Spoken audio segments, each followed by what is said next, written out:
this world, there's one man who refuses to follow the script. We have rules here, you know that. And if you don't follow the rules, then what are we? One man stands tall in the face of adversity. But it ain't about how hard you hit. It's about how hard you can get hit and keep moving forward. A man who rises above the ashes of hot takes. What do you care what they say? Easy for you to say they will love you. It's just noise, man. You're really good at it. You might be great. That man is Nick Kostos, and this is You Better You Bet. If loving sports is wrong, I don't want to be right. Where narratives are challenged and the truth is spoken. I told you what was going to happen last week. If you didn't listen, that's on you. This isn't talk, it's perspective. It's not what you look at that matters. It's what you see. This is You Better You Bet, presented by BetMGM on Westwood One Sports. What's up, everybody? Happy and merry, tremendous Sports Thursday to you and yours. This is You Better You Bet with Nick Kostos on Westwood One Sports, as we bring you the fastest show in all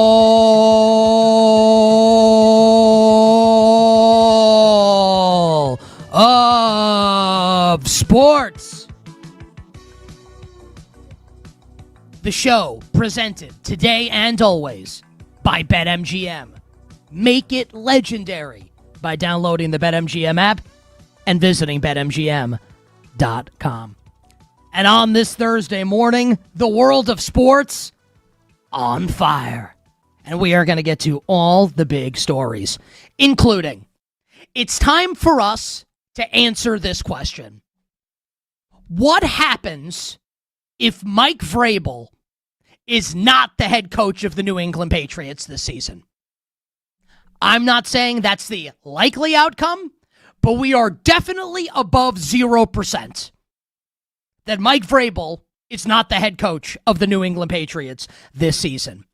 And what happens to the reigning, defending AFC champions if they don't have the reigning coach of the year coaching the team this season? I will answer that question for everybody coming up later this hour on the show. I will tell everybody why Giannis Antetokounmpo will be playing for another NBA team. I believe that's going to happen way sooner than you think. And why I don't agree with what Draymond Green said last night to Charles Barkley on Inside the NBA, but I actually understand where Draymond Green is coming from. I will explain in a little bit. Our bets for tonight will close the show as per usual. 2-2 night for yours truly. And, we'll do this when we talk Knicks Sixers in a second. I hope our audience on the show, our listeners and viewers, that you didn't need me to tell you, if you've been listening to the show, watching the show for any period of time, that the Philadelphia 76ers were the best bet of the NBA playoffs last night once Joel Embiid was ruled out of the game. And I know I liked the Knicks, and I said at the end of the show, I'm betting the Knicks in game 2. But look, again, you listen to the show, you watch the show for any period of time, you know that the Sixers, no Embiid, line move towards the Knicks, fallen hero spot where you knew the Sixers were going to come to play last night. I hope you bet the Philadelphia 76ers. 2-2 night for your boy last night in the world of sports betting. Got a bunch more bets coming your way, and we are doing great right now in Major League Baseball, and I think that we will have another winning record tonight in MLB. All the bets will close the show. The phone number, 310-840-4910, 310-840-4910, youtube.com/@thekostos. You can follow me on all social platforms @thekostos. But we officially begin the tremendous Sports Thursday edition of You Better You Bet with a history lesson. Let's all, for a moment here, on this Thursday morning, get into the old time machine. Now, normally on this show, when we get into the time machine, I'm taking you back 10 years. I'm taking you back to the 90s, the 80s, maybe the 1970s. Trying to use history in sports to explain something that's happening present day or to draw a comparison to something that's happened in the past to present day. Not this time. No, no, no. Because right now, we get in the time machine and we are going way, way back. How about 279 BC? That's where we will begin today. In 279 BC, a fella by the name of King Pyrrhus of Epirus took on the Romans in the Battle of Heraclea and defeated the Romans in the Battle of Heraclea. But in doing so, in winning the Battle of Heraclea, King Pyrrhus and his forces suffered such casualties that it became irreplaceable and made the war with the Romans, because the Romans had way more soldiers than King Pyrrhus did, it made the war unwinnable. And this spawned the phrase, Pyrrhic victory. A victory that comes at a potentially catastrophic cost. Now, in your personal life, perhaps this is an argument that you get into with your significant other, and you, quote unquote, win the argument, but in doing so, create problems that fester into the future. Or perhaps you're a person, I've done this in the past, no one's perfect, right? You choose to numb your pain in life with alcohol, with weed, with drugs, and in the moment, yeah, feels good. But at some point, you know you're going to have to face all of that pain that you're running away from. We had last night, potentially, and we are waiting for the news, one way or another, the sports version of a Pyrrhic victory. Because last night, the New York Knicks, my New York Knicks, defeated the Philadelphia 76ers in Game 2 in what was an awesome basketball game. And so much credit, and I'll say this off the top, this was an inspired effort last night by the Philadelphia 76ers. Because it's announced after we go off the air yesterday that Joel Embiid's not going to play in the game. And if you're a Sixers fan, you're just like, I said the GTA San Andreas meme yesterday. Oh, bleep, here we go again. No Embiid in the game. And the Knicks get bet out to 10.5, right? Final score, Knicks 108, Sixers 102. This was an A-plus effort by the Philadelphia 76ers last night without Joel Embiid. Tyrese Maxey, absolute warrior in the game, plays 47 of 48 minutes.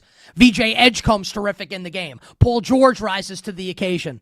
And in the end, the Sixers fall just short. And I think there's a real case to be made as a Knicks fan that you can say that might have been last night's win, the most impressive Knicks win of this postseason. And that might sound crazy to you, because yesterday on the show, a couple days ago on the show, this week, we're talking about this Knicks team making playoff history. Becoming the first team in the history of the NBA playoffs to win 3 straight playoff games by 25 or more. Decimating the competition. And yet last night, a 6-point win against a team without its best player in Joel Embiid. And you can argue that Maxey's better. Embiid's also former MVP, right? You can say that was the best win.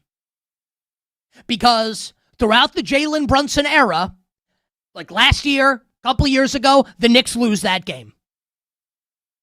In their Carmelo Anthony era or error, the Knicks lose that game. Hell, I lived through the 90s Knicks with Patrick Ewing and Jeff Van Gundy and obviously Pat Riley. I think they lose that game last night, and the 90s Knicks were great.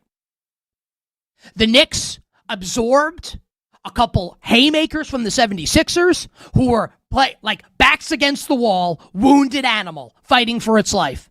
And the Knicks ended up winning the game. That is a super, super impressive win for the Knicks and a very, very valiant effort by the Philadelphia 76ers. And despite that, if you're a Knicks fan like me, you can't be happy this morning. You can't be content this morning. You can't be dreaming of the Eastern Conference Final against the Cavs or the Pistons. I mean, you can. Just like, why would you? You can't dream of an NBA Finals appearance against the Thunder, maybe against the Spurs. You can't dream of the first Larry O'Brien trophy since 1973. You can't. Because with 3 minutes to go in the game last night, OG Anunoby, and we don't have word on an injury status yet for him, for OG. He either bangs knees with Tyrese Maxey and it's either like a thigh bruise or this is a hamstring injury, and no one seems to know. But Anunoby gets hurt. He's like limping, hopping off the court. Knicks head coach Mike Brown after the game provides no injury update for Anunoby. Just says he was hopping. Looks to the naked eye like a hamstring injury for a guy who's dealt with hamstring injuries throughout his career. He has to leave the game. The Knicks do close it out and get the win. We are talking full-on disaster mode if the Knicks lose the game last night. But they won, so they're up 2-0 in the series. But we now have no idea if OG Anunoby is going to be good to go for the rest of this series, Eastern Conference Final, potentially the NBA Finals. Now, it is very much within the realm of possibility that we will get news this morning. Shams Charania of ESPN will report that OG Anunoby has a slight hamstring strain. He's going to miss a week or two. That's possible. Maybe it's less than that. I have no idea. But we all have to consider all outcomes, right? And I'm a Knicks fan telling you this. So you know that my mind, and I do this anyway just in life, I think it's always important to assess in life what is the worst case scenario in a situation and work your way backwards from there. Be prepared. As a underrated song from The Lion King, by the way, is when Scar, be prepared. Anyway, what happens if OG has the Luka Doncic injury? 6 to 8 weeks, season over for OG if that's the case. And also, if OG Anunoby's season is over, I don't want to mince words here. The Knicks season is over. It's over if OG Anunoby is unable to come back. Now, over is relative. Because the Knicks won last night, and they're up 2-0 here, even, let's just say Joel Embiid plays the rest of the series for the Sixers, which feels 50-50 at best, right? Let's say Joel Embiid plays every game rest of the series for the Sixers, and OG Anunoby plays no more games the rest of the series. I still feel like the Knicks will win the series. I still feel that way. I feel like the Knicks will beat the Sixers now, assuming no other injuries for the Knicks if Anunoby's out, even if Embiid comes back in place. I think the Knicks will win the series. If OG Anunoby, and this is an if, like we could get news in the next 30 seconds that says he's good to go.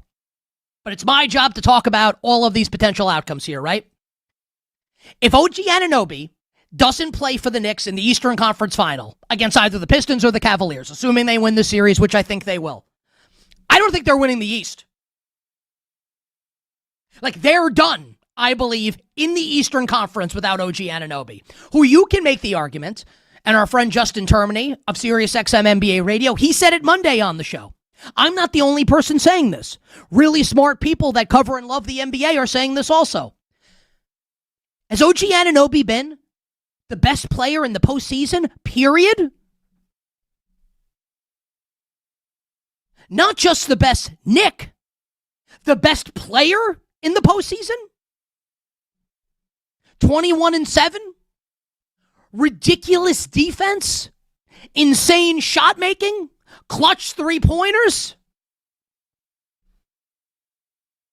You take him out of this.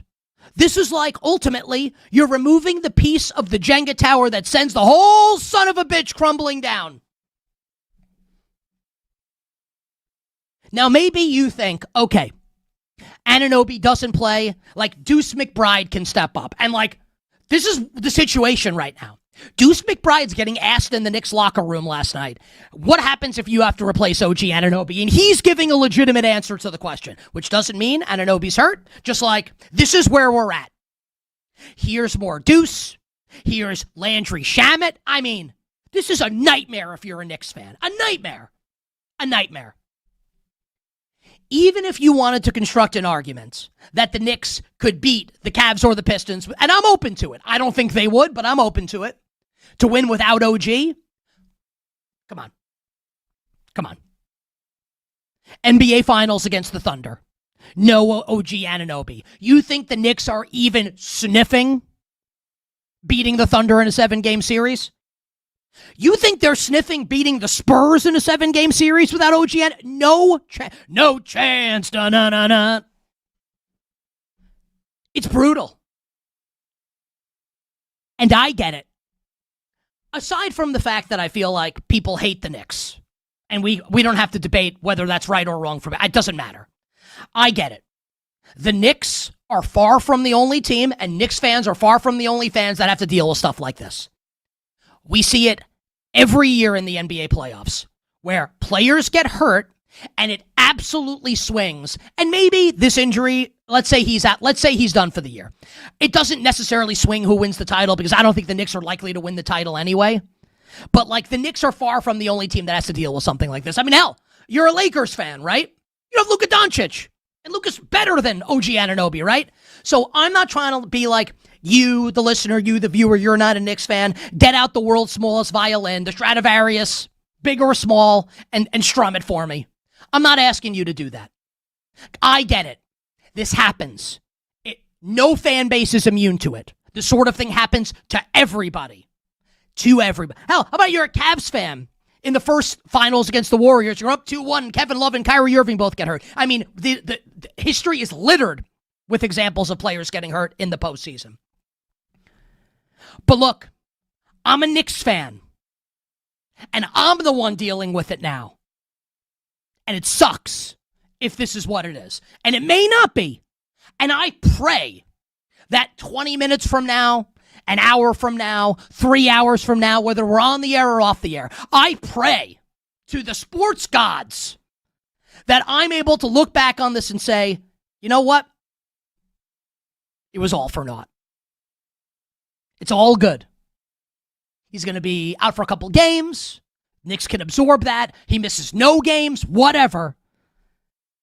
And it's all good. Until that happens, and news breaks that Anunoby's good, I'm fearing the worst. How could you not? If you were a Knicks fan, wouldn't you feel the same way? If you were a Knicks fan, wouldn't you be like Ron Burgundy and Anchorman? Wouldn't you be in a glass case of emotion? You don't know how to feel? Grappling with the jubilation of winning a game like they won last night, a game that they usually lose. And again, I'm crediting the Sixers up and down here. There's a great performance by Philly last night without Embiid. But the fact that I can't, and you can say, oh, well, screw you. I get it. I understand. I'm a Knicks fan. You hate the Knicks. I understand. The fact that I can't celebrate and I can't be happy sucks. Pyrrhic victory. A win that comes at a potentially catastrophic cost. I said the morning after the Knicks won Game 1. Not that the Knicks would win the NBA championship.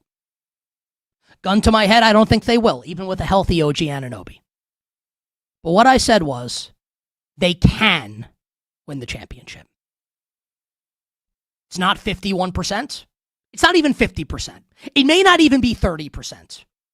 But it's not zero. And I felt before we had this run, the Knicks went on this run, it was zero. If news comes out that OG Anunoby's out for a significant period of time, like the R&B song, we started back at 1. No. If Anunoby's done, we're starting back at 0. Sucks. Pyrrhic victory. A win that comes at a catastrophic cost. I pray, as a Knicks fan, that we don't get that tweet that makes me feel that way at some point today. We're just getting started here on a Tremendous Sports Thursday. Nick Kostos and you on Westwood One Sports. On the other side, Chris Finch said it best. The Minnesota Timberwolves got punked last night by the San Antonio Spurs. I'll tell you how it happened and what it means moving forward in that series. Next, presented by BetMGM.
What do you say to your team after a tough loss like this, or do you let the stat sheet speak for itself?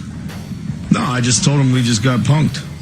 Now, back to You Better You Bet with Nick Kostos on Westwood One Sports. The voice of Minnesota Timberwolves head coach Chris Finch following last night's blowout loss for the Wolves in San Antonio in Game 2. Spurs 133, Wolves 95. This segment on You Better You Bet sponsored by Progressive Commercial Insurance, protecting your business vehicles 24/7. See if you can save at progressivecommercial.com, progressivecommercial.com. I'd like to thank the San Antonio Spurs and the Minnesota Timberwolves. This is a selfish comment by me. Because this game was over, it was really over like midway through the second quarter. But yeah, you have to, just in case, crazy things happen. Because this game was such a blowout and it was clearly done, obviously once we're towards the end of the third, I got to go to sleep early. And I appreciate that as an East Coast dad and as someone that hosts a morning show, national sports radio. So thanks to the Timberwolves and the Spurs for at least letting me sleep if the game's going to suck, which it absolutely did last night. This game was no fun. And normally, there's a lot to say about these games, these playoff games. Sometimes there's a lot to say about one team. Sometimes there's a lot to say about both teams. I don't really have a lot for you here. Anthony Edwards is very funny and said a lot of really funny things post-game because he's hilarious and should really be doing stand-up comedy during the offseason because he will make you laugh multiple times watching his media availability. Edwards says, They came out cool. They weren't great. And that he told the team if they come out cool, they're going to get blown out. And that this happens sometimes with teams that steal game one on the road, get blown out in game two. And if we're talking cool right now, the Minnesota Timberwolves were Miles Davis. Piss all over their pants. Shout out to Billy Madison. They're Joe Burrow showing up to Arrowhead the first time in the AFC Championship game. This is Joe Montana before he plays Dan Marino in the Super Bowl. As cool as you could possibly get. Cool as the other side of the pillow. Because they get absolutely destroyed. Edwards saying that he's looking forward to Game 3 because the crowd in Minnesota is going to be drunk as bleep. You can figure out what bleep is. Drunk as bleep. And they're going to be really, really, really loud. Ant-Man was terrible last night. Terrible. And look, he's not fully healthy. He was also bad. The Timberwolves were bad. Ant, minus 33. Not good.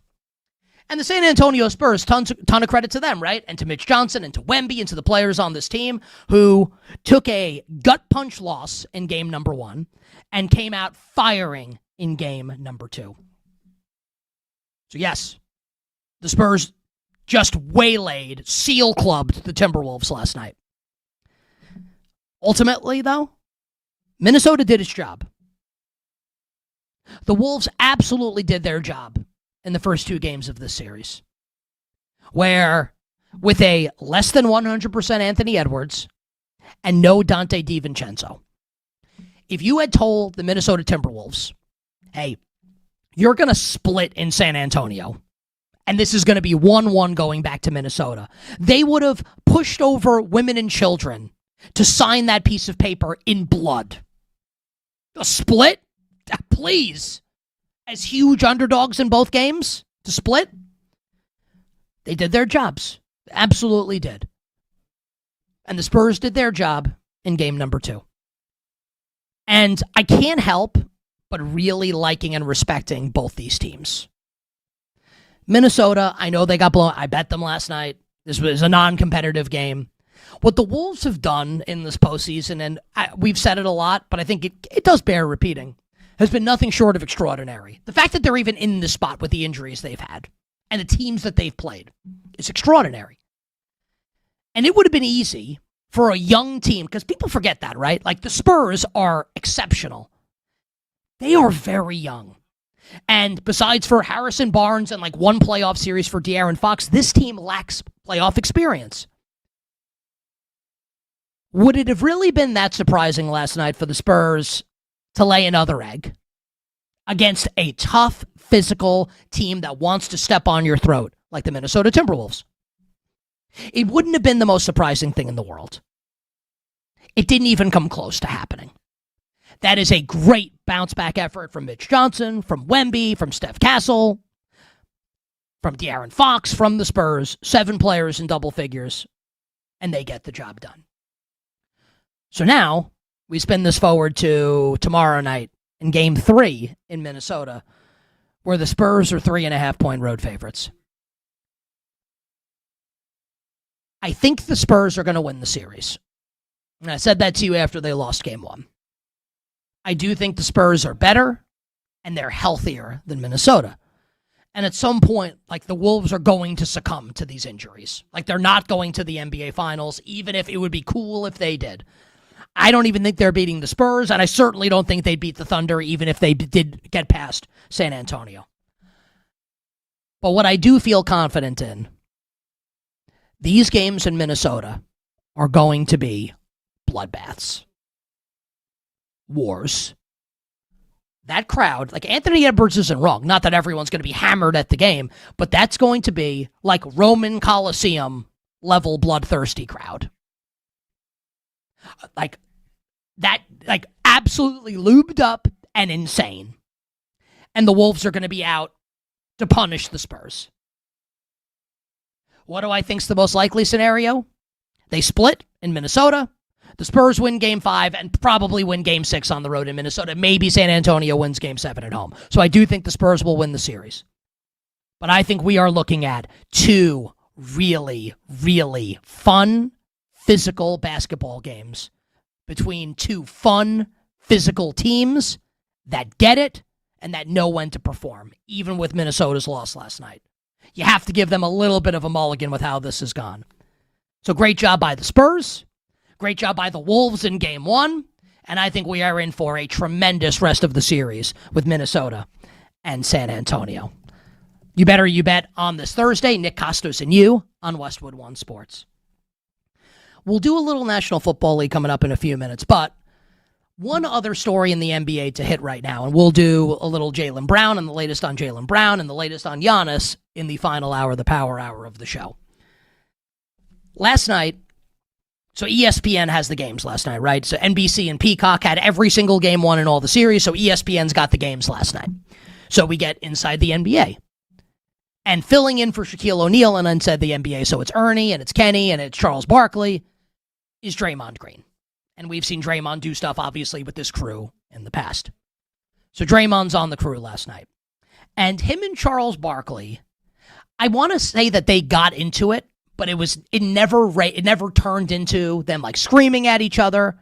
But what it was a little uncomfortable to watch and to listen to. And Draymond Green has drawn the lion's share of the criticism. And you know what?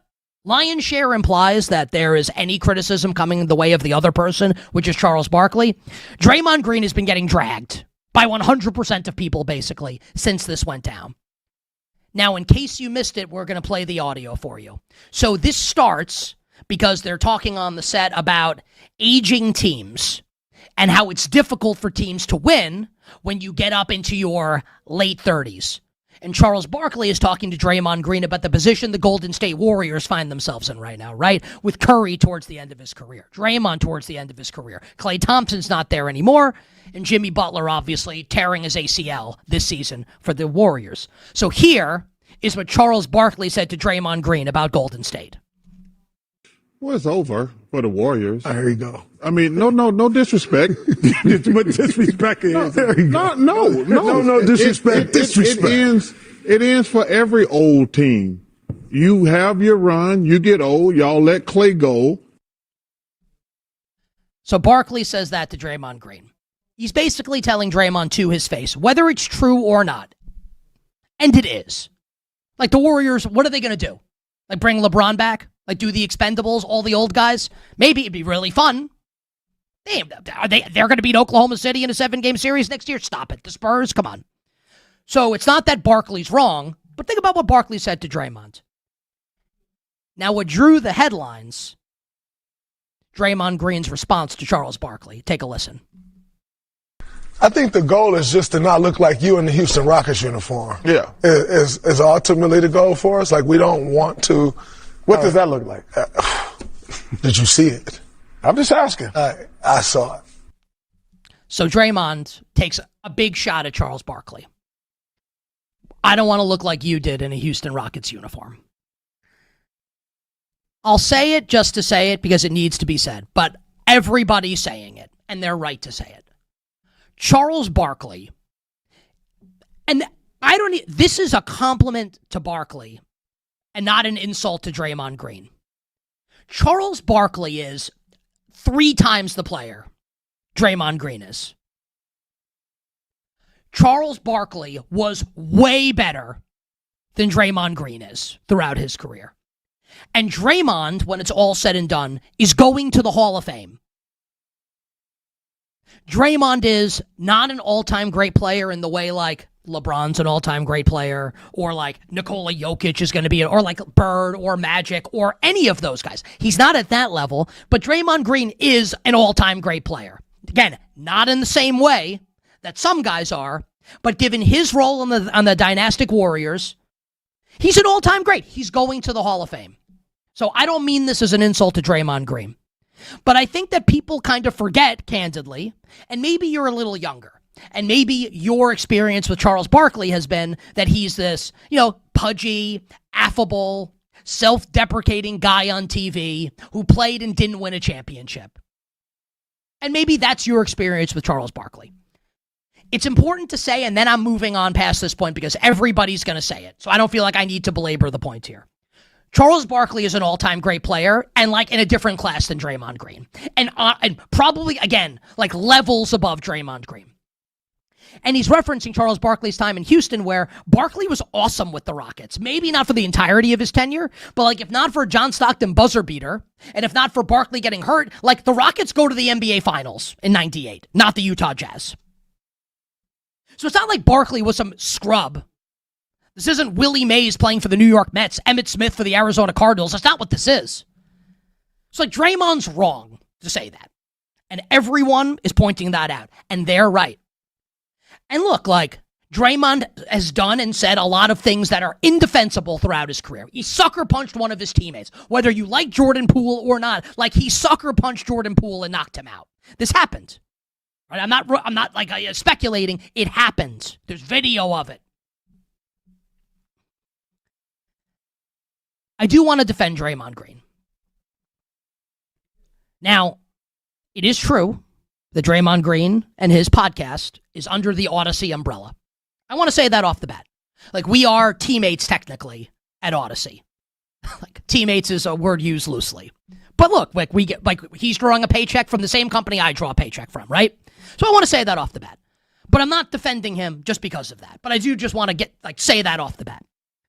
Where I'll defend Draymond Green a little bit here, while acknowledging Barkley's way better than he is, and like he didn't have to take that shot.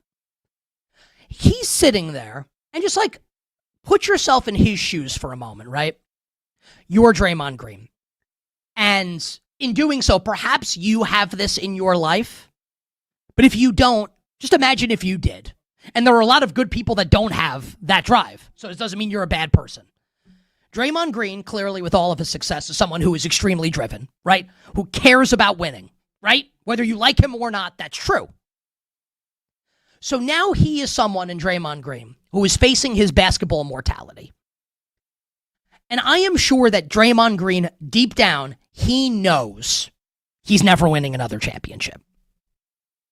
Like if you gave him truth serum, he's not going to be like, yeah, we're going to win the title. He knows. He knows. But he's got to sit there, and I don't even mean this as a criticism of Charles.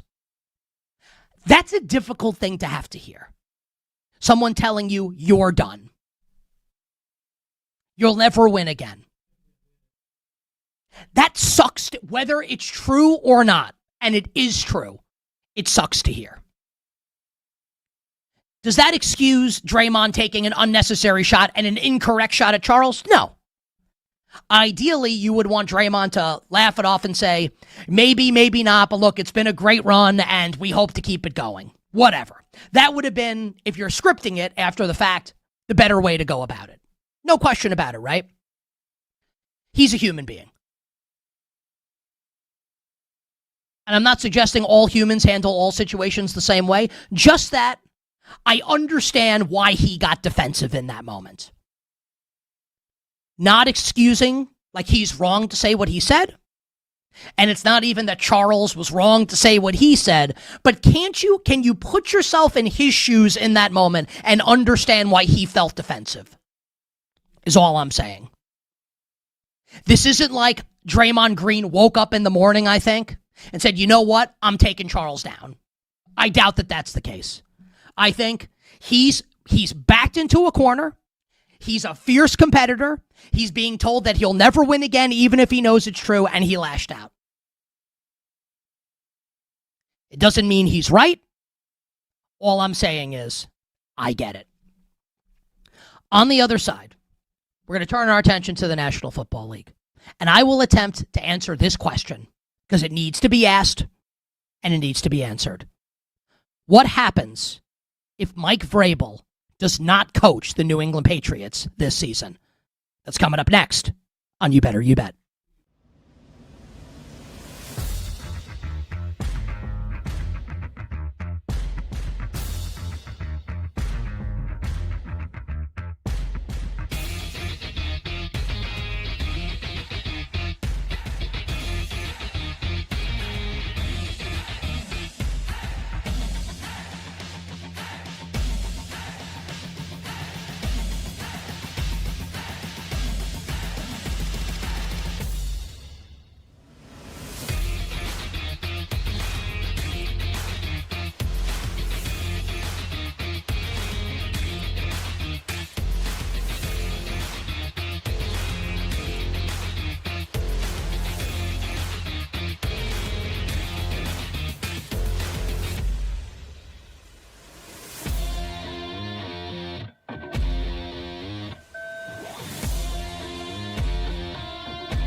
Now, back to You Better You Bet with Nick Kostos on Westwood One Sports.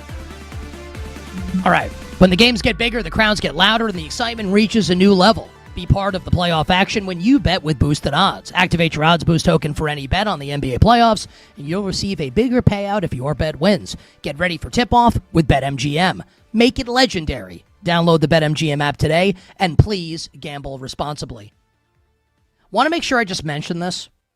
We had Andrew Filipponi on the show earlier this week, 93.7 The Fan in Pittsburgh. He's the afternoon drive host. Our friend Chris Mack, who will be in for me tomorrow on You Better You Bet, does work for them as well. Their morning show with Adam Crowley and Doran Dickerson, 93.7 The Fan, the Odyssey sports station in Pittsburgh, reported this morning that Aaron Rodgers is expected to sign with the Steelers this weekend. Insiders are starting to circulate this without saying it's going to happen. We'll react to that a little later in the show. You know my opinion on it. I'll reiterate it a little later. For right now, we have to attempt to answer the question, what happens if Mike Vrabel is not the head coach of the New England Patriots this season? In case people missed it, yesterday, TMZ reported and has pictures, photographic evidence, that Mike Vrabel and Diana Rossini rented a boat just for the two of them in 2021 when Rossini was 7 months pregnant with her first child. I don't want to talk about people's families and stuff, but this context is needed. And that's going to be the last I talk about, because this stuff, it actually makes my stomach turn. It makes me sick. It makes me sick. And I haven't gotten into, and I won't do the soap opera part of this, because people's families are going to be ruined as a result of this. And I understand we can get our jokes off and it's funny at their expense, but it's not funny. And I'm not trying to tell people not to laugh, because part of it is funny. But when you consider the human impact of this with children, it's actually not funny. And it's disgusting. And I'm not trying to have the moral high ground here. I'm not perfect or close to it. I make tons of mistakes. I have made mistakes. I will make mistakes. But that to me is just it's sick. It's sick. We can just have a football conversation here now for the rest of this. We have reached a point now where you would assume that we're not done with this story, right? More continues to come out. People have a voracious appetite for it. And as long as there's an appetite for it, people are going to attempt to satiate that appetite with more stories. And I'm sure they're out there. And at some point, maybe she decides to tell her side of the story. What happens then? So football conversation now. What happens if Mike Vrabel, for whatever the reason, he steps down, he takes a leave of absence, whatever, he's not the coach of the Patriots this season? They are the reigning, defending AFC champion. He is the reigning, defending coach of the year. Seems important if he's not going to coach the team. New England's plus 150 to win the AFC East. The Bills are the favorite. Yes, minus 185 to make the playoffs. Win total 9.5, juice towards the over. What I think is likely, if Vrabel doesn't coach the team, is that Josh McDaniels would be the interim coach, who's the offensive coordinator. Maybe you want to make the case for DC, Zach Kerr, or assistant head coach Terrell Williams. Doug Marrone is on the staff. He's coached in the NFL before, been a head coach. My guess is Josh McDaniels would be the coach for this year. If that happens, we don't need to mince words here. We have enough evidence to say this. Josh McDaniels is a great offensive coordinator. Great. Not good. Great. Maybe even one of the best offensive coordinators in the history of the league. He's not a bad coach. But he is a bad head coach. I will even go as so far to say Josh McDaniels is a historically bad head coach. Historically. We've seen it in 2 stops, in Denver and with the Raiders. His record is 20-33, but he started 6-0 in that first season in Denver. 14-33 since then. He's horrible as a head coach. As far as bad head coaches go, Hugh Jackson, Rod Marinelli, Rich Kotite, Urban Meyer, Bobby Petrino, David Shula, Matt Patricia, Steve Spagnuolo. And I love Spags is basically the defensive equivalent of Josh McDaniels. He's a superior, Canton-worthy coordinator who's a terrible head coach. And I'm a Giants fan, so we call it like it is.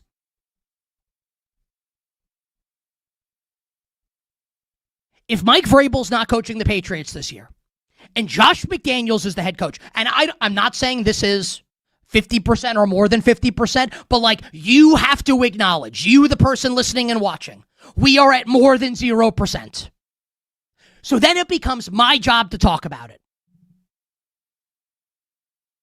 If Josh McDaniels coaches the Patriots this year, they're not making the playoffs.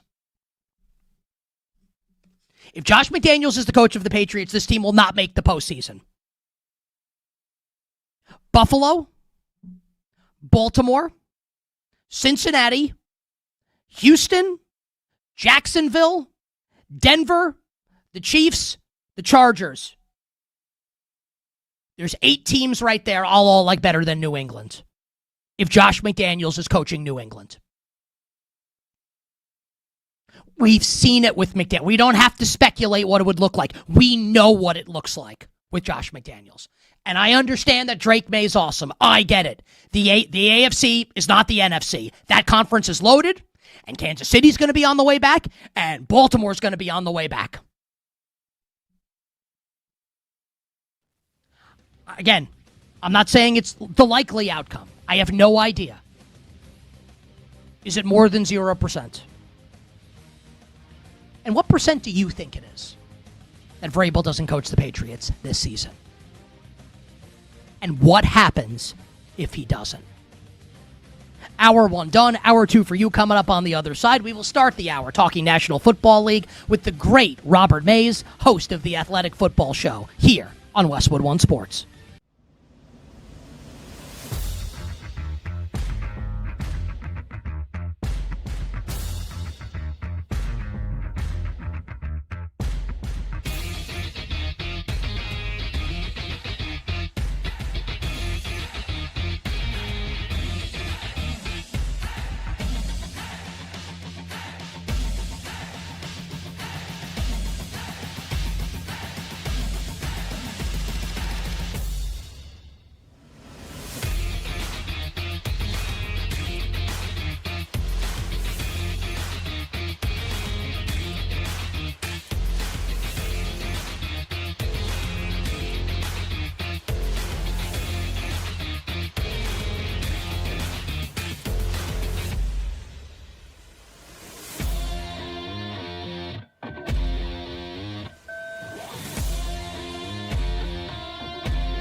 biggest names in the business are on You Better You Bet with Nick Kostos.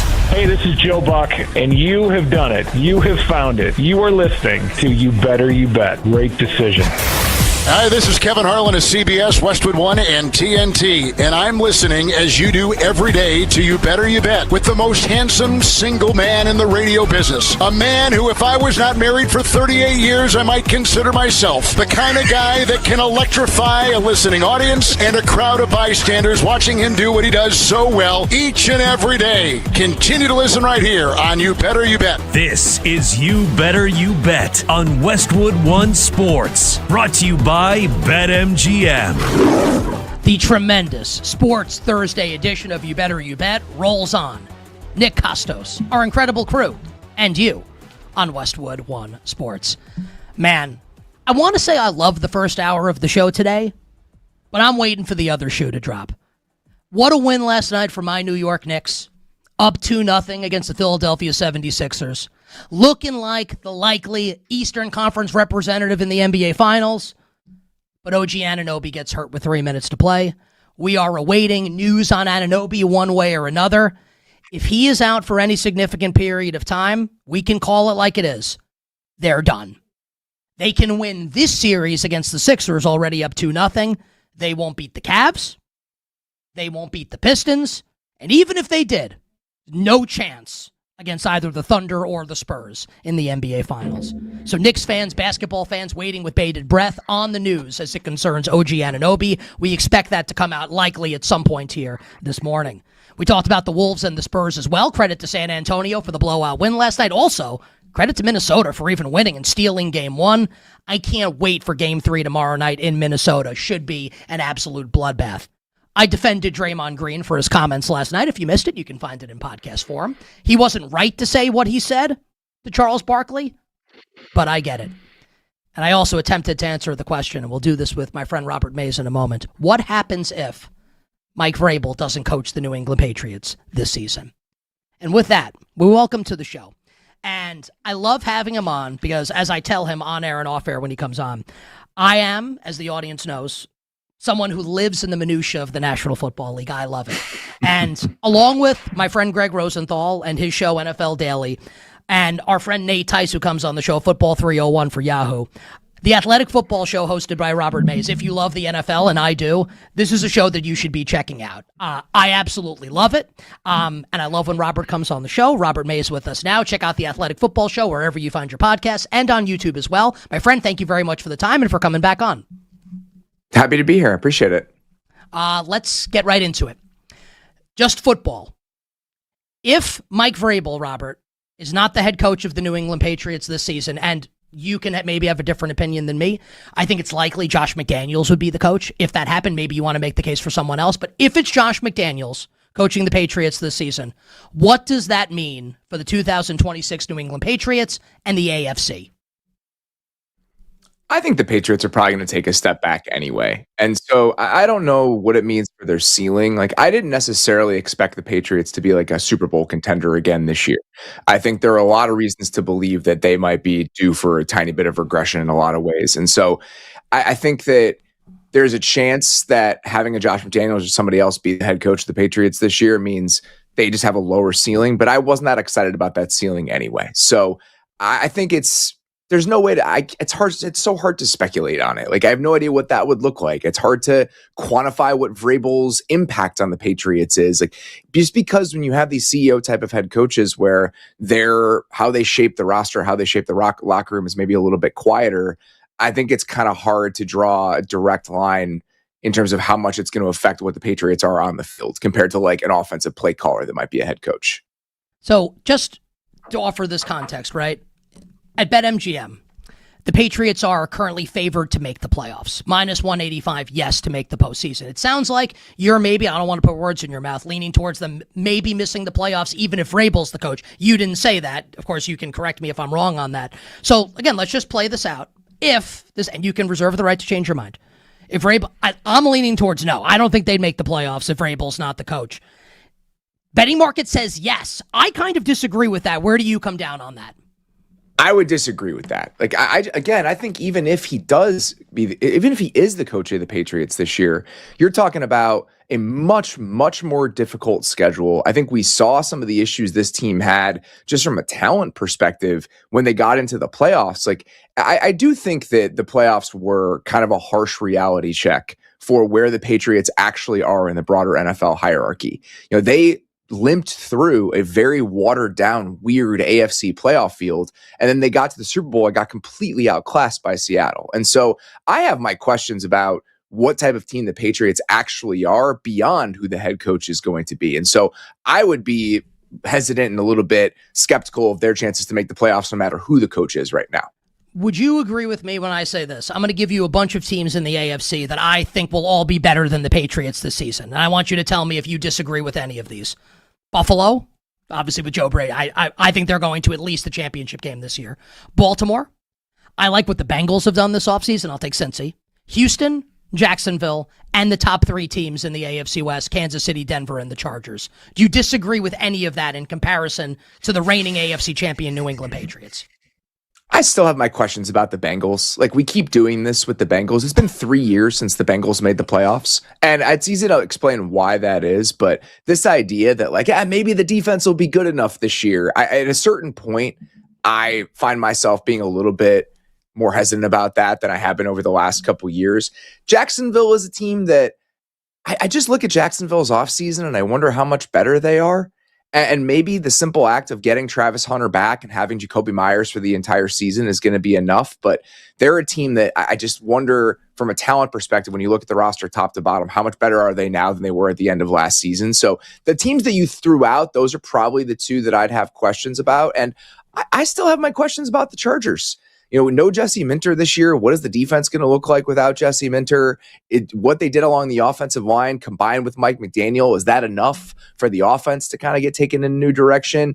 It's so funny every single offseason now.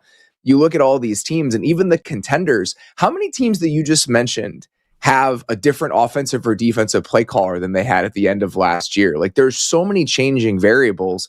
I think the Ravens with Declan Doyle on offense could be a supernova. There's also a chance it just doesn't work. And there are just so many confounding things, even with the teams we consider mainstays in the NFL right now. Now, I mentioned a team. You didn't say that you disagreed with it, right? I am marinating on a take. I have not given the take yet, and I've been thinking about it over the course of this week. Now, it requires a little bit of a leap of faith, and a leap of faith that I don't know if it's possible because I really don't like the way this player has played. I would even say the last couple seasons. If CJ Stroud gets it together, I think the Texans could win the Super Bowl this year. I am kind of leaning towards, right, and it's early in the offseason, having the Texans kind of in my group of teams that could be playing on Championship Sunday in the AFC this year. Where are you at right now on the Houston Texans this point in the offseason? I think that's a totally reasonable place to land. There's obviously a big question about what Stroud is going to be.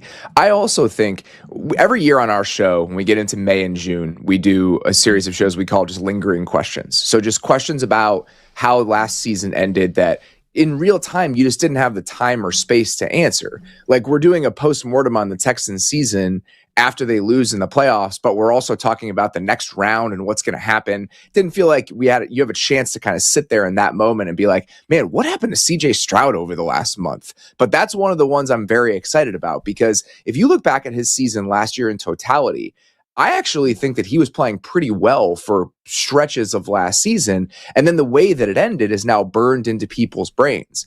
And so where does 2026 CJ Stroud fall between those two poles? Is he the guy that we saw play really well over stretches of the first half of last season in kind of a bad environment? Or is he the guy that we saw over the last month where, those last couple playoff games, my God, it was like scary stuff. And so I don't know exactly where I land on that. I tend to think the bad wasn't quite as bad and we're forgetting what the good looked like. And when you combine that with year two of an offensive play caller that I think did a decent job in his first season there, you have a completely revamped offensive line. I think that the 5 that they'll settle on is much better than it was last year. You have some of those young pass catchers in year two, combined with the defense that I expect to be very, very good again. I absolutely think there is a path for the Texans to be that sort of team, and I don't think it requires C.J. Stroud playing like a superstar. And fingers crossed, just for, because I love Dynasty Fantasy Football, and also for the young man. Would love for Tank Dell to come back and be able to make an impact. That'd be incredible. Like, imagine if Tank Dell can be what he, even like 80% of what he was with Nico Collins and Jaden Higgins. Like, that's a pretty interesting 1, 2, 3 in a wide receiver core, no? And I think Jalen Noel has some, like, a little bit of giddy up to him. Like, there's a lot of pass catching options within that offense. And so now you have David Montgomery there, who, even just for pass protection reasons, I think is going to be a nice stabilizing force for what they are. I'm bullish on them. Like, I think that the Stroud question looms over it all. And as somebody who was very, very excited about CJ Stroud early in his career, like, I really do hope that his best football is still ahead of him. And what we saw throughout the playoffs is not an indication of what's to come. But obviously, until we get an answer to that, it's going to be hard to figure out exactly how bullish you can be about the Texans. Robert, the Texans did win a playoff game this past January, that Monday night game in Pittsburgh against the Steelers. And watching that game, I'm thinking, this has to be it for Aaron Rodgers. Well, the song and dances continued here, and our friends, our Odyssey teammates here, my Odyssey teammates, 93.7 The Fan in Pittsburgh, reported this morning, national insiders are now hopping on it as well, that Aaron Rodgers is not definitely, but is likely to sign a deal with the Pittsburgh Steelers this weekend, which I think everybody expected would happen. Hooray. Like, my thought has been, I think we're going back to the 80s, which was a terrible decade for the Steelers with what they've done here. Lay it out. I know your thoughts because I listened to your show, but lay it out for the audience here. If and when Rodgers signs this deal, your expectations for the Steelers, both this year and what it signals moving forward. I don't know what it signals moving forward because I don't know what this means for like their 2027 quarterback plans. You're always in a tough spot where you're going to be one of these middling teams who doesn't have a direct pathway to a quarterback. It's never easy to sort out the fallout after you miss on a guy like Kenny Pickett because the rest of the Steelers roster is good enough to be competitive. And so if you're drafting and you're making the playoffs and not having a losing season pretty much every single year, you're drafting between 18 and 24. Finding a quarterback is going to be hard. I acknowledge that. I still think that there have been more creative pathways for the quarterback, for the Steelers to try to figure this out, where you have an unrealized upside that is potentially there and a similar level of downside. I think this idea of Aaron Rodgers being this guy who gives the Steelers a certain floor of quarterback play, and that's why it's worth chasing. I just don't agree with that. Like, I just don't think he played well enough last year to justify capping what you are in the short term. Like, if I were the Steelers, I would so much rather be walking into this season with Malik Willis as my starting quarterback than Aaron Rodgers. Just the sheer I'd rather have chance Drew Aller. I'd rather have Drew Aller start than Aaron Rodgers this year. Anything. And I understand, like, if you're trying to, you can't trot a guy out there who's the third round pick who can't play when you have a locker room full of veterans that you have to acquiesce to. And I think that's correct, right? Like, I think that you have to at least gesture at the idea of being competitive, especially in year one of a new regime. I completely understand that. But I think there are other ways to have done that while also at least giving yourself a chance to feel a little bit different. This version of Rodgers is just, I hate watching it.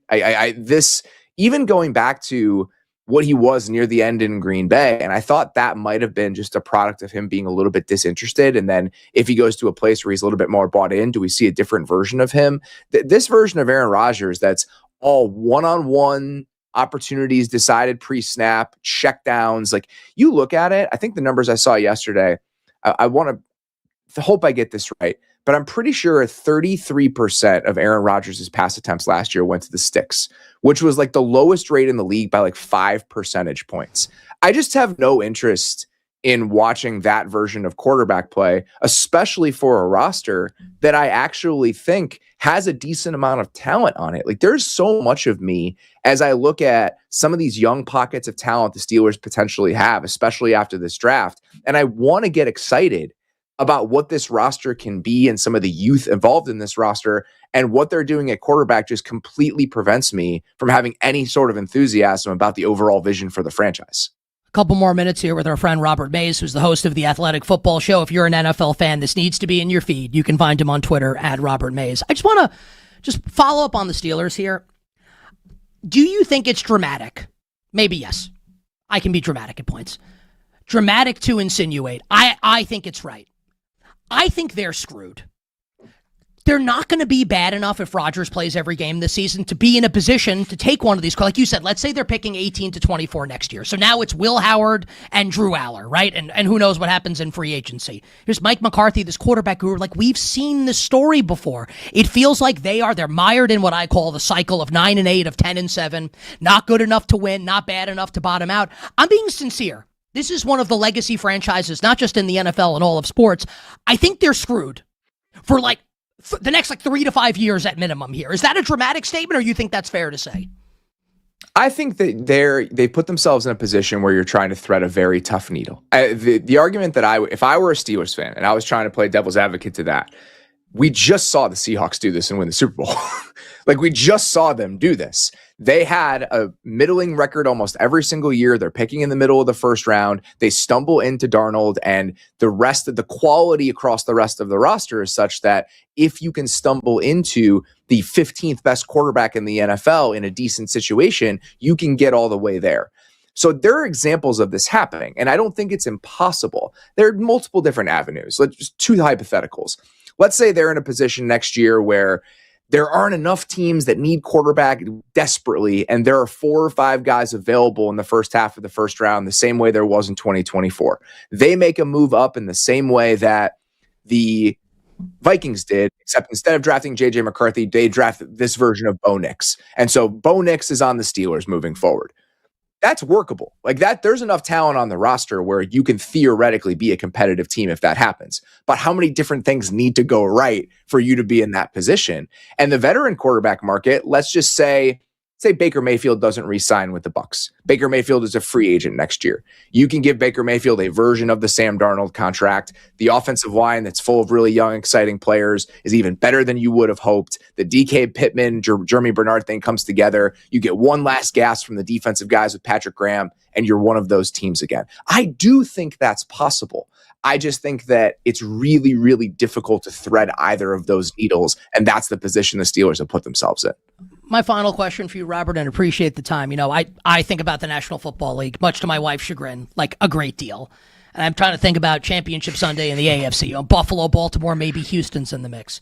In the NFC, I like the 49ers. So it's not going to be, even though a lot of people, even Niners fans, think that's crazy, and I think that's crazy. I'm kind of playing with the idea of, let's turn back the clock, early 90s, Cowboys, Niners. I kind of think the Cowboys have this level of upside this year. Love their draft. I like the coaching staff. What about the idea that the Dallas Cowboys, Robert, have this kind of untapped potential this year in the NFC? I hate that I agree with you. I just, it makes me really scared to be in this place with the Cowboys where I'm on board with a lot of the things they've done, the way that they're operating. I'm really excited about them. I don't know how it's going to go. I think that there are plenty of reasons for skepticism. The defense is fragile. I think that there is a world where they're much better defensively, significantly better than they were last year, but there's a lot of guesswork involved in that. I'm a huge fan of Christian Parker, the defensive coordinator that they hired. He's been, for the last 3 or 4 years, somebody that I've been pretty open about. If I were hiring a defensive coordinator, he'd be on my short list. I think he was one of the more exciting candidates in the league. Some of the moves that they made personnel-wise, I can see it coming together. I can see them being the 15th best defense in the league. But again, I think a lot of stuff would have to fall into place for that to happen. So I'm with you. I think there's unrealized upside. I think there's the potential for that team is vast. I just think a lot of things have to fall into place for them to ultimately reach it. I saw you tweet recently that you saw 9 Inch Nails this offseason. I know you have a 9 Inch Nails, framed picture behind you on your set.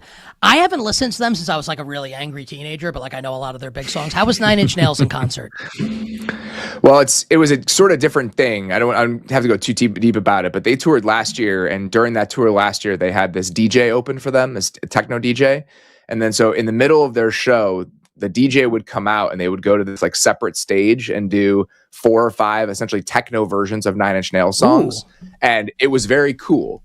And so people responded to it in a real way, and they seemed to really enjoy it creatively. And so at Coachella this year, they played an entire set as under that moniker. So it was just reworked remix versions, electronic versions of 9 Inch Nails songs. And they only did it at Coachella twice. And so I'm a I've seen Nine Inch Nails like 35 times. Like it's like a huge part of my life. And so when we saw that they were doing this like one-off thing, I told my wife, I was like, because we've been before, we enjoy it. I was like, we're going. Like they're only doing this once. Like I'm gonna be there, and it was a pretty remarkable performance. Like I was something I'll remember for a very, very long time. That's awesome. I one of my friends, we like loves this type of music. Like Tool was kind of my band like that, and he always loved Nine Inch Nails, and I was more of a Tool guy. But I think both are ultimately very good. Robert, you're awesome. The Athletic Football Show is awesome. Again, appreciate want our listeners and viewers to check it out if you like the NFL, which I do. Appreciate the time. Stay well. We'll catch up with you soon. Appreciate it, man. Talk to you soon. Robert Mays here with us on You Better You Bet. I'm telling you, this Houston Texans team, if CJ Stroud gets his act together and plays better football, they're going to be awesome this year. This defense is sick for the Texans. Love the Caden McDonald pick in the middle of that defensive line. Re-sign Azeez Al-Shaair.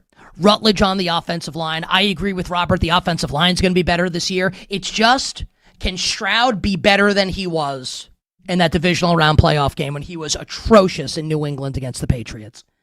Think the Texans' upside is to win the AFC this year. And you know I didn't think that. I liked Jacksonville last year in the AFC South. Now, Houston did make the playoffs, obviously, right? The Texans made it. I didn't think they were going to, but I was not high on them last year. I will be high this year on the Houston Texans. And, of course, the other team in the state of Texas, the Dallas Cowboys. Gives me no pleasure as a Giants fan to say that, but as always, I got to shoot you straight here on the show. We'll take a break. And on the other side, how about the betting implications of a potential OG Anunoby injury for the New York Knicks? We will be talking the NBA playoffs and some National Football League as well with NBC sports betting analyst, our friend, the whale capper, Drew Densick, here on You Better You Bet.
Anunoby left the game with about 2.5 minutes to go. It seemed like his leg was bothering him. What do you know about that? I haven't talked to anybody. It's the same thing. I know he looked like he was hopping, but Derek, have you heard anything? Yeah. I have not talked to medical yet. Now, back to You Better You Bet with Nick Kostos on Westwood One Sports. We are patiently waiting right now for the news on OG Anunoby. As a Knicks fan, I am hoping against hope that he is okay. But as a Knicks fan, I am fearing the worst. This segment on You Better You Bet, sponsored by Progressive Commercial Insurance, protecting your business vehicles 24/7. See if you can save at progressivecommercial.com. Joining us now on the show to talk all about the betting angles, OG Anunoby, the NBA playoffs, perhaps a little NFL, is our friend, the whale capper Drew Dinsick of NBC Sports, on Twitter at whale_capper. My friend, welcome back to the show. How you doing? I'm doing well. Excited to talk to you, and maybe quell a little bit of panic here. I mean, that the OG. Let's do it. Quell the panic. Like your thoughts on the OG, and the preface for this will always be, Drew is, even if all the bets don't hit, I say this for all our betting guests, even if the bets don't hit, these are some of those respected voices we have there. When he speaks, I listen. Your thoughts on the OG Anunoby situation? A thinly veiled shot at the fact that the Celtics are no longer in the playoffs. I mean, I would have been very worried if they had played my Knicks. No, you know me well enough to know there are no thinly veiled shots. I'm taking a shot. I'm going to take a shot. There are no shots. No, fair enough. No, I didn't think that looked like a serious hamstring to me. If it's a hamstring at all, it's a grade 1. And if it's, and in the scale of grade 1s, it's maybe a grade half. I think there's absolutely a world where that was more like a Charlie horse or a cramp. I think there's absolutely a world where he plays game 3, or they just give him one night off and he's back for game 4. And I think the Knicks kind of probably come through 4-1, 4-2 regardless. I don't think the 76ers have anywhere close to enough defense at the point of attack to stop the Knicks. This looks to me at least like you're going to have some close games, but Philadelphia is just not going to have, unless they get exceptionally hot shooting again like they did a couple of the games against the Celtics. I don't think they're going to steal more than one, honestly. I think Knicks come through 4-1. Okay. I don't disagree with that. That even, and I said, Drew, to start the show, even if Joel Embiid comes back and plays the rest of the series for the Sixers, I think the Knicks will win the series, even if Embiid plays and Anunoby doesn't. So I'm with you there. My concern as a Knicks fan, and also someone who's invested in the Knicks to win the Eastern Conference, are they beating the Cavs or the Pistons in a 7-game series? Now, look, I know you think it's not going to be a long absence, but let's say you're wrong. What if he's out for half the Eastern Conference final, the whole thing? Are they beating the Cavs or the Pistons without OG Anunoby if Anunoby's going to be out? I would give them a decent shot against the Cavs. I think they're in trouble against the Pistons with or without. Without, I think they're in deep trouble against the Pistons. With, I think that's like a very, very, very good series. The coming out, if you want me to step back and say, like, what's like one of the things that we're really going to remember about May of 2026, I think this is the Asar Thompson coming out party as the best on-ball defender in basketball. I think his point of attack defense against Mitchell and Harden this series against the Cavs is going to be something that people like really come away like, oh, I knew he was a good defender. I didn't know it was like he was capable of literally just turning off some of the most effective offensive players in the game throughout a 7-game series. And I think he can do something somewhat similar to Brunson at the point of attack and really make that a series where the Knicks are much more reliant on Karl Anthony Towns. And, that might be enough to steal a couple of games against the Pistons. But with home court advantage, I would put the Pistons right now as your most likely Eastern Conference champions. And I would put the Knicks just a hair behind them. I mean, it is really, really close between those two teams. If you take OG out of the mix for the next 2 weeks with a grade 2 hammy, which again, like I'm old enough to remember OG having a grade 2 hammy against the Pacers 2 years ago. That injury visually, like just seeing it looked much more significant to me. So I think ultimately I'd be shocked if this is as serious. And I think he's probably we're like in the mix, miss a game or two, if any, type of landscape here. He's a warrior. He is. I will say though, he is carrying a heavy load for these guys. Is he been the best player in the entire postseason, like Knicks or otherwise? SGA probably, but yeah, SGA was terrible. Look, SGA is better. He's barely had to Like, I'm being serious. SGA laid an egg, a Humpty Dumpty size egg in game one. They still won because they're way better than the Lakers. Like, SGA's better than Anunoby. OG's been unbelievable. In strict performance, quality of performance, Cade Cunningham kind of single-handedly carrying the offense down 3-1 was freaking impressive. I wouldn't put anyone in the mix from the Sixers or the Cavs. OG for the Knicks has been amazing. I agree. Yeah, I guess it's not a crazy thought.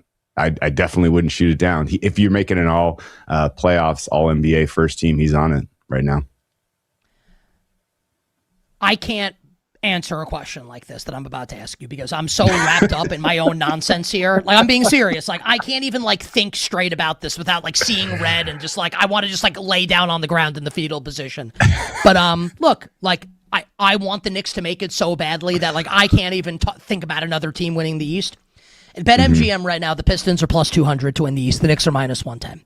It sounds to me like if you were giving betting advice, which you do, you would advise the people to bet the Pistons to win the Eastern Conference. Correct or incorrect, and why?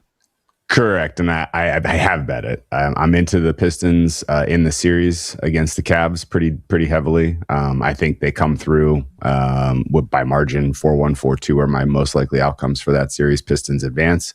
I think with home court advantage, I make the Pistons small favorite against the Knicks. So I think a 2-1 Pistons is pretty decent EV to win the Eastern Conference right now.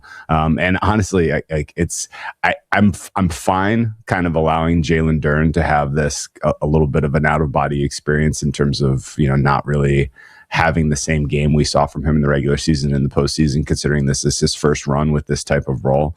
And I think it's been phenomenally lucky for the Pistons that Tobias Harris has picked up the slack and especially these in kind Game of 7, runs, right? Especially in Game 7. I mean, all series. Tobias Harris being that second banana to Cade Cunningham was not on my not in my reasonable expectation coming into these playoffs, and yet there he is. His ability to create has impressed me at times, and especially in the clutch so far in these playoffs. So yeah, Pistons to me, I think, have enough of a second banana in Harris that they can do enough. They can offset a little bit of the minutes Cade Cunningham's going to miss, or if he runs down or if he's just not on a given night. And then, as mentioned before, I think Asar Thompson, I think the world of him. I really and truly think he is the best on-ball defender, point of attack defender in the NBA right now. And a series like this where he's in the crucible against creators like Mitchell and Harden and is learning and adapting and improving even more, that to me is going to carry into success for this round and the next round for this Pistons team. You bet on this Thursday, Westwood One Sports. Nick Kostos joined by the whale capper Drew Dinsick of NBC Sports and the Deep Dive Podcast on Twitter at whale_capper. What have you got for us, Drew, in the Western Conference as it concerns betting the NBA playoffs? I am holding some spread, series spread on the Timberwolves, which I'm feeling not great about. I think that, and it's funny too, because, the edge was clearly on the Spurs yesterday and the situation they were in. And I'm looking at the number all day and I didn't click it because it was just the absolute quintessential Timberwolves let go of the rope kind of game, having already won one on the road and turning around and going for home. A couple of guys are banged up. Edwards obviously is just not going to give it 100% for 35 minutes. Io's a little banged up. It was the absolute no doubt spot for the Spurs, and I just walked away for some dumb reason. And it's the Wolves, man. I bet the Wolves last night. Yeah. What an idiot! It was just the situational spot was just kind of textbook vibes NBA playoff betting kind of stuff, and I don't know. I have a tough time with those. That said, Timberwolves going home. I do think their strategy of hey, force the offense for the Spurs to run through Wemby shooting the three, that's brilliant. Anyone that can actually execute that plan is going to make it tough for the Spurs to find their offense in this game. So this is going to be a close game 3. I would put under 216.5 as the best bet for this game 3. And I think in general, the Timberwolves are alive to pick up one of these next two. tie this thing 2-2, and then the Spurs come through 4-2, 4-3 would be my read. Spurs, just as a young and experienced team, losing games that they should win, like put it on your, put it in your realm of expectation. Like it's just going to happen. The Timberwolves have been here so many more times, and just in general have gotten a lot more out of Julius Randle, I think, in these playoffs than anyone would have believed. So yeah, there's enough talent, there's enough scheme, the coaching is good enough, the inexperience versus experience is good enough that I think the Timberwolves can get one of these next two in Minnesota and make this thing a series before the Spurs ultimately come through. Your other Western Conference series, to me, I have a pretty significant position on OKC sweep. Not expecting Luka back. The earliest he could possibly be back would be Monday for Game 4. I think rushing him back for an elimination game is pretty silly.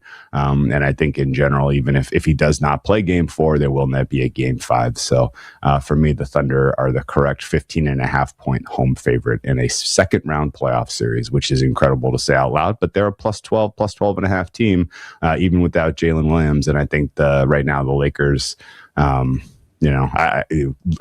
the new Kennard experience was fun for a game or two against the Rockets. Good luck creating offense here. The Lakers could very, very easily, in my opinion, finish in the 80s in this game, and it wouldn't shock me at all. I like the under here. If you made me lay a price, I'm laying the Thunder among all of the favorites in these next round of games. Because that was going to be my last NBA question. So we just did this, the zigzag NBA thing, right? With maybe the Spurs, sure, in hindsight, were the side last night. I bet the Thunder in Game 1. I'm betting the Thunder again tonight, to be clear. So this is not me saying, I am betting on Oklahoma City also. Is it possible tomorrow morning we're just going to be Lakers were up. We're in hindsight, we're the bet. Not to win the game, but to cover the spread. Give me 30 seconds on that, and then we'll do a little NFL. So the zigzag theory for the NBA playoffs is real. And it's not voodoo. There's a very, very clear explanation for this. If one team did well in a early game in the series, they are incentivized to just run it back. Don't make any changes. Don't make any adjustments. What you did worked. Do it again. The team that did not succeed is incentivized to fire their first volley of adjustments. And if those adjustments are successful, if they have the pieces in play to make the adjustments, then they typically have an advantage. And then it's up to the serve and volley tennis style, or not serve and volley, but just now you're rallying tennis style, and you're okay, you're in game, you're seeing what the adjustments your opponent made, and you're trying to react on the fly. The Wolves clearly didn't have it last night, and I don't even think they tried to make the adjustments. They literally just let go of the rope. And so apply this kind of concept to Lakers Thunder, and you're okay, huge amount of respect for the Lakers coaching staff overall. I think they're underrated. JJ Redick and company, I think, have better vision than a lot of people realize. But they don't have the pieces to make any adjustments. Honestly, you want to take some of the shots away from LeBron. Who's getting them? Right? More Marcus Smart. More Rui Hachimura, none of these things really inspire any type of confidence that there's an adjustment to be made here to turn the tables on a team that just gobs more talent than you. And even if the starters end up a little bit warm in this one, if it looks competitive early, the minute the second unit for the Thunder come into this game, actually here you go. Here's what we do. Expect the Lakers to make some tweaks with how they are attacking with the starters in the opening 10 minutes of this game. They may have a lead as we are winding down the first quarter. The minute that the starters get a blow and it is bench versus bench here, bet the Thunder live at any price, honestly, because it is just going to be a 20-1. You're going to blink and it's going to be 20-1 run for the Thunder. And they're better get LeBron back in the game. And then, the next thing you know, it's, 105-80. So, I think this game comes in under. I think there's a live entry on the Thunder once they kind of absorb what the Lakers do as far as adjustments go. And at that point, I think they run away with this thing. We have commercials. We have to get into the show. So this has to be a 1 or 2 minute answer here. I've talked a lot about this today, and this is the first time I've done this, but with the TMZ report yesterday that we don't have to reiterate, I don't want to do the soap opera aspect of this. I think it is now worthy to ask and answer the question. Even if I think it's less than 50% that it happens, we need to talk about it.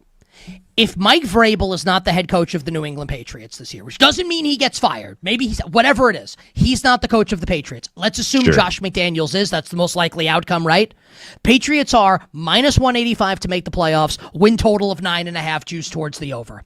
If Mike Vrabel doesn't coach the Patriots this year, what is Drew Dinsick's betting take on the 2026 Patriots? We need this one in about a minute. You could go clip our coach of the year conversations from December, Nick. Mike Vrabel is not a value add as a coach. I will die on that hill. Like, I honestly think the Patriots could very well be better. If you told me Vrabel is taking a sabbatical for a year to do whatever kind of soul searching he needs to save his, to rescue his life, like, give me Patriots win total over. Give me Patriots to win the East. Like, do people forget that? we're still very much expecting AJ Brown to be wearing a Patriots uniform in September. The last time I checked, this offense looks very, very, very dangerous. I think the additions they made to help improve the offensive line and fortify the trenches on the defensive side of the ball, improve the linebacking core. All of it looks to me like it's going to be somewhat successful to keep the Patriots in the mix for the AFC. I am not expecting Super Bowl swoon. Really, I think they'll be in the mix for the AFC. But if you're going to, kind of subtract what I think is a value neutral to value minus Vrabel with his in-game decision making, and give me, the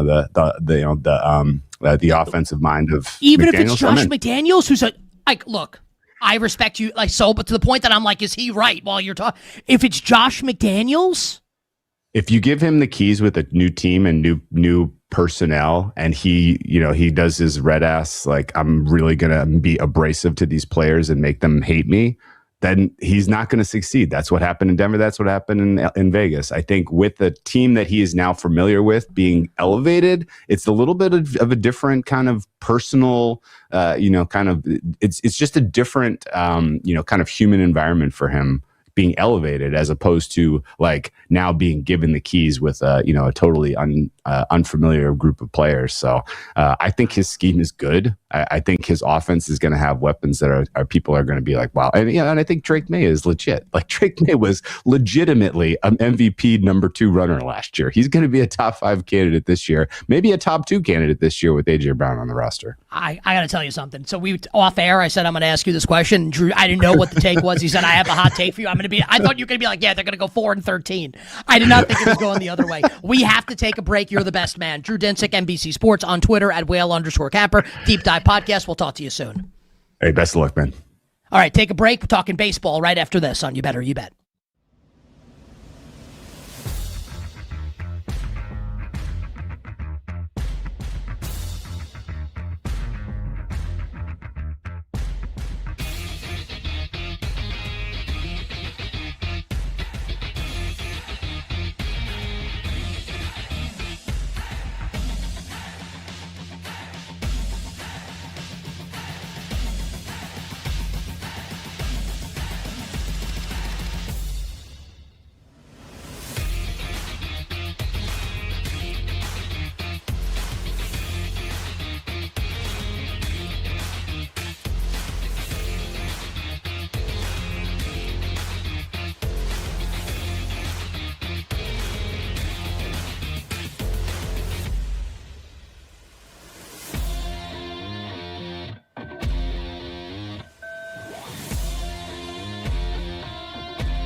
Now, back to You Better You Bet with Nick Kostos on Westwood One Sports.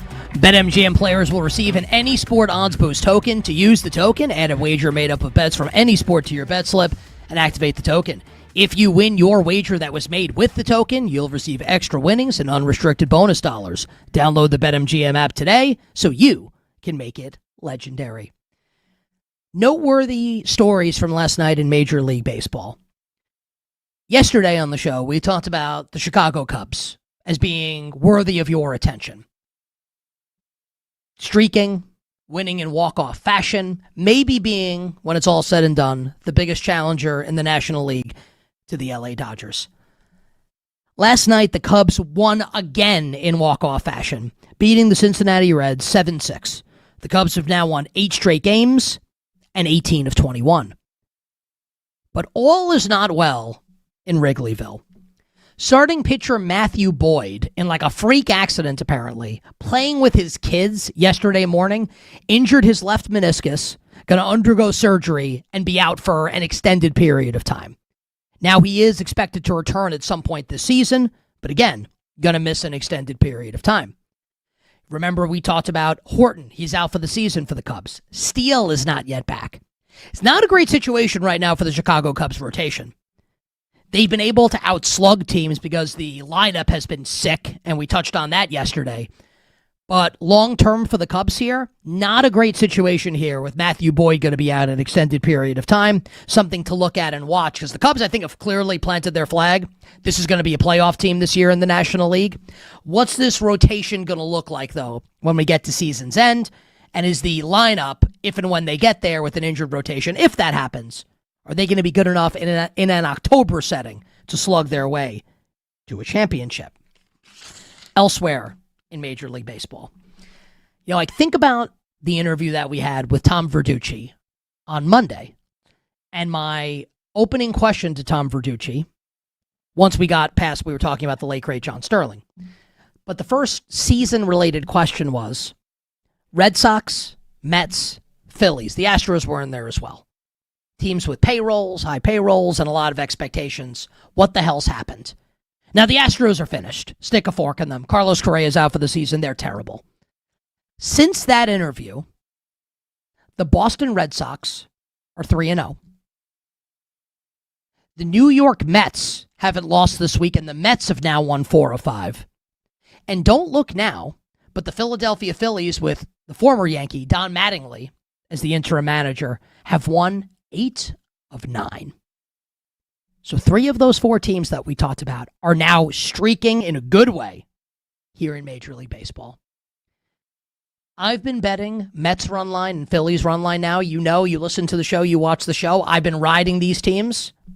You know I'm getting back on that horse tonight with the Mets, with the Phillies. Now I'm less convinced in the Red Sox. And tonight, the Red Sox play one of 2 American League teams that are over 500. Only 2 AL teams are over 500, which is crazy. The Yankees and the Tampa Bay Rays. Tonight, the Red Sox host the Rays. They are the slightest of slight home favorites. I'll take the Red Sox to win. Mets run line, Phillies run line, Red Sox to win. All 3 of these teams, I think, are about to start playing much, much, much, much, much better baseball. Final hour, power hour coming up next. We'll begin talking the NHL, the Stanley Cup playoffs, the latest on Jaylen Brown, and the latest on Giannis Antetokounmpo.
Now, back to You Better You Bet with Nick Kostos and the crew. Presented by BetMGM on Westwood One Sports. Bring it up, Kenny.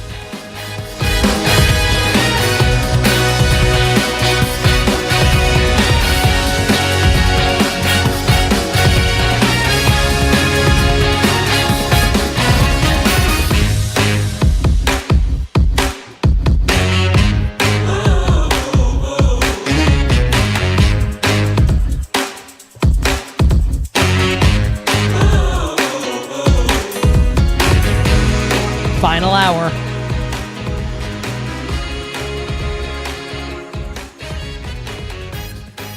Power hour. You Better You Bet on Westwood One Sports. Nick Kostos, our amazing crew, and you. The Power Hour and every hour here on You Better You Bet, brought to you by BetMGM. Make it legendary by downloading the BetMGM app and visiting BetMGM.com. My friend Bill Ryder is going to join us later this hour on the show. Bill, the freshly minted afternoon drive host, co-host of the newly minted All Sports Odyssey station in Los Angeles, announced this week, 97.1. We will get to all the details of that with the great Bill Ryder, who will join us coming up later this hour. All the bets for tonight will close the show. And man, I'm loving these baseball bets, and I said it to close the hour. Red Sox, Phillies, Mets. I'll be riding all three of these teams. It's been gone great this week. This will be my first one on the Red Sox tonight. We'll see how it goes.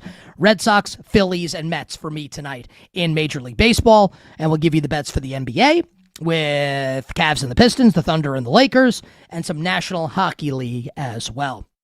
I'll give you my take on Sabres Canadiens and the Ducks Knights games last night in a moment. We'll talk some NBA as well. But, you know, I haven't had the opportunity. We did it with Robert Mays from the Athletic Football Show last hour. But to give my opinion on the latest news in Pittsburgh with the Steelers. And again, a tip of the cap to our friends Adam Crowley and Doran Dickerson. 93.7 The Fan in Pittsburgh, the morning show there. And we had the afternoon drive host Andrew Filipponi on the show earlier this week. So Doran and Adam reported this morning that Aaron Rodgers is likely to... Oh, and we have some audio of this. Let's play the audio here. This is from 93.7 The Fan, the morning show in Pittsburgh, on Aaron Rodgers expected to sign with the Steelers. Aaron Rodgers expected to be in town tonight with the expectation of him signing this weekend. This is a big one. Mm-hmm. This is the real thing, folks. Yep. Not speculation. This is what we have been told. So there you have it. That Aaron Rodgers will be a Pittsburgh Steeler this year. Now, a number of NFL insiders, including NFL media's Ian Rappaport, are saying that Rodgers will be in town, but, you know, they're saying, you know, maybe there won't be a deal signed. We'll see how this goes. I tend to believe, not just because they're my teammates, Doran is very plugged in with the Pittsburgh Steelers. And look, you know, I've never said here on the show that I think Rodgers is going to retire. Feels like all along Rodgers was going to be the quarterback of this team, just that it's ridiculous that it's dragging out like this, and that the Steelers are letting a 40-plus-year-old quarterback not named Tom Brady hold them hostage like this. But this was always going to be the most likely outcome. Not definite, but most likely, that Aaron Rodgers plays quarterback this year for the Pittsburgh Steelers. Now, it looks like this is going to happen, and perhaps in short order. Like maybe it happens today, maybe it's Friday, maybe it's Saturday, maybe it's Sunday. But it feels like at minimum by Monday morning when I'm back on the air, I'm off tomorrow, but by Monday morning when I'm back here on Westwood One Sports, You Better You Bet with you, that Aaron Rodgers will be officially signed as the Steelers' starting quarterback this year. And it is a terrible mistake for the Pittsburgh Steelers. The cycle of 9-8, of 10-7, is going to continue for another year. I don't believe the Pittsburgh Steelers will be bad this season if Aaron Rodgers is the quarterback. It's funny how like the worm has turned here. I have been for years one of Rodgers' biggest defenders for years. And you know that if you've listened to the show, watch the show. When people in the media have been taking pot shots at Rodgers. And you can argue whether some of it's deserved. Some of the things that he says when he goes on the Pat McAfee show and I'm not even talking politics or that COVID related. He says some stuff and it's like, dude, like, are you serious? Like when he said, when I retire, like I actually don't like the limelight and the attention. Come on, dude. Like, come on. I've defended him. I liked the Steelers heading into last year. You know that. I bet them to make the playoffs. I was into the Steelers. I won my bet. It was great. I had them to win the AFC North. They cashed it. It was awesome. I don't think he's bad. I don't think that. He's not Will Howard, and we don't know about Will Howard if he's good or not. I guess Rodgers is better. It's going to be better than Drew Aller. The Steelers are not going to go 4-13 this year if Aaron Rodgers plays every game. They're not going to go 5-12. They're not going to go 6-11. They probably won't go 7-10. 8-9? Oh yeah. Definitely. 9-8? Within the realm. 10-7? Feels like the absolute max. Now let's say that the Steelers go 10. You know what? Let's say that the same thing that happened last season happens this season. The Steelers win the AFC North, and they are the 4 seed in the AFC. You know what? Let's even take it a step further. Just for the purposes, I'm creating a hypothetical. I don't think a world exists where the Steelers are a top 2 seed in the AFC. I don't want to do that. Let's say they're the 3rd seed in the AFC playoffs this year. That a division winner has a worse record than the Steelers, one of the 4 division winners in the AFC. And Pittsburgh is the 3 seed. Is there any way, shape, or form that the Steelers win the AFC and go to the Super Bowl with this team? With Mike McCarthy and with Aaron Rodgers. Is there any way that they win the AFC, and even if they do, that they win the Super Bowl? I have painted what I believe to be the best case scenario for this team. Division champions 3 seed. I think that is so more than fair, it's not even funny. Even if that happens, they're not winning the conference. They're not beating the combination of, Denver, LA, Kansas City, Houston, Baltimore, Buffalo. They're just not with Aaron Rodgers and Mike McCarthy. So I'm not going to sit here and tell you like the upside case can't or won't happen. It could. I think it's unlikely. But even if it does, and the point that I'm trying to make here is that even if you want to say things go as well as they possibly could, 11-6, 3 seed, 12-5 even I'll give you. I doubt it happens. 3 seed. Hell, call them the 2 seed. Whatever, it doesn't matter. They're not winning the Super Bowl. Does Aaron Rodgers come back for another year? Probably not, right?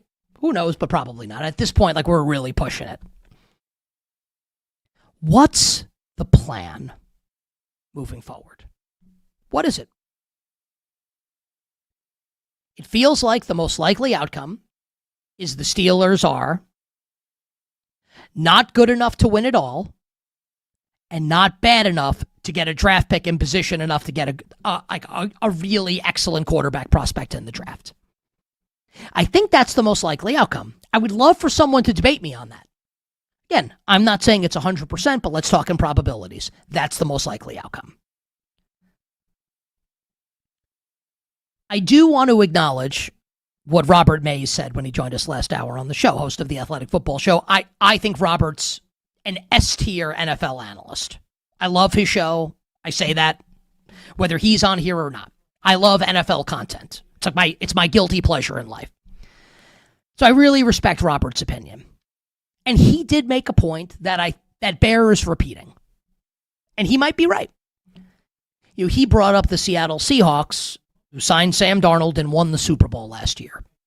Dropped Darnold. Now, of course, we didn't have time to really go into the context of that and the nuance of that. And I'm sure that he would say this and admit it, right?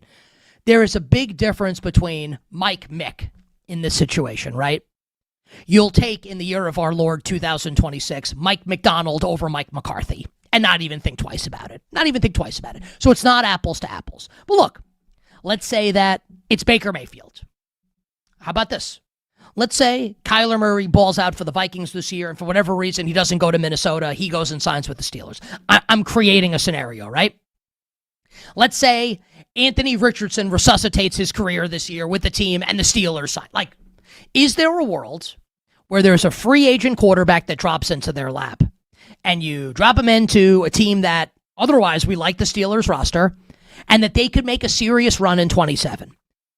That scenario, I have to acknowledge, does it. I'm not pig-headed enough and stubborn enough to tell you that can't happen even if I feel like it's unlikely. It can happen. And if it does, I'll come on the air and tell you I was wrong. I have no problem saying that. I'm married. I'm used to saying I'm wrong. It's okay. But I think the more likely outcome, again, this is probability here. Is it more probable that the Steelers don't get a Sam Darnold level situation, or more probable that they do? You know the answer to that. And that's why I feel like they're screwed.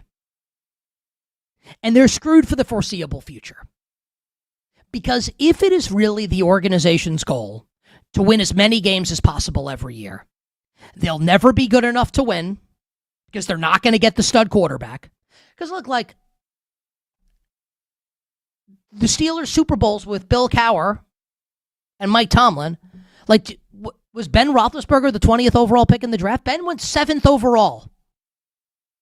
The Steelers got Ben Roethlisberger because they weren't good in 2003, following, the Tommy Maddox playoff year in 2002. That's why they were able to win. It wasn't because, look, they had a good defense. They had Hall of Fame level players on defense. And you can even argue in 2005, when they won the first one with Ben in Super Bowl 40, Ben went 9 for 21 in that game. But look, like, they got to the Super Bowl because Ben was the quarterback. Ben played well. His rookie year, they hosted the AFC Championship game.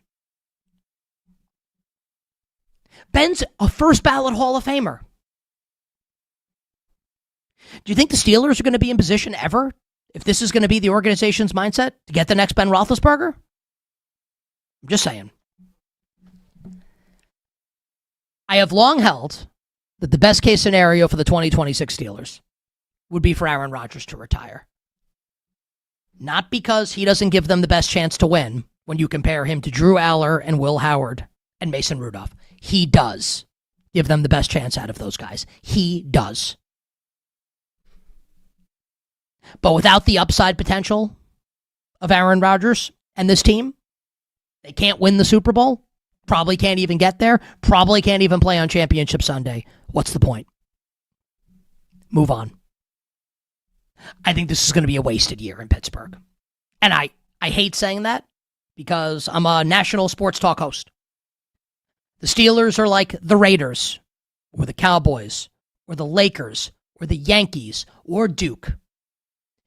You might hate these teams, and I get it, but you cannot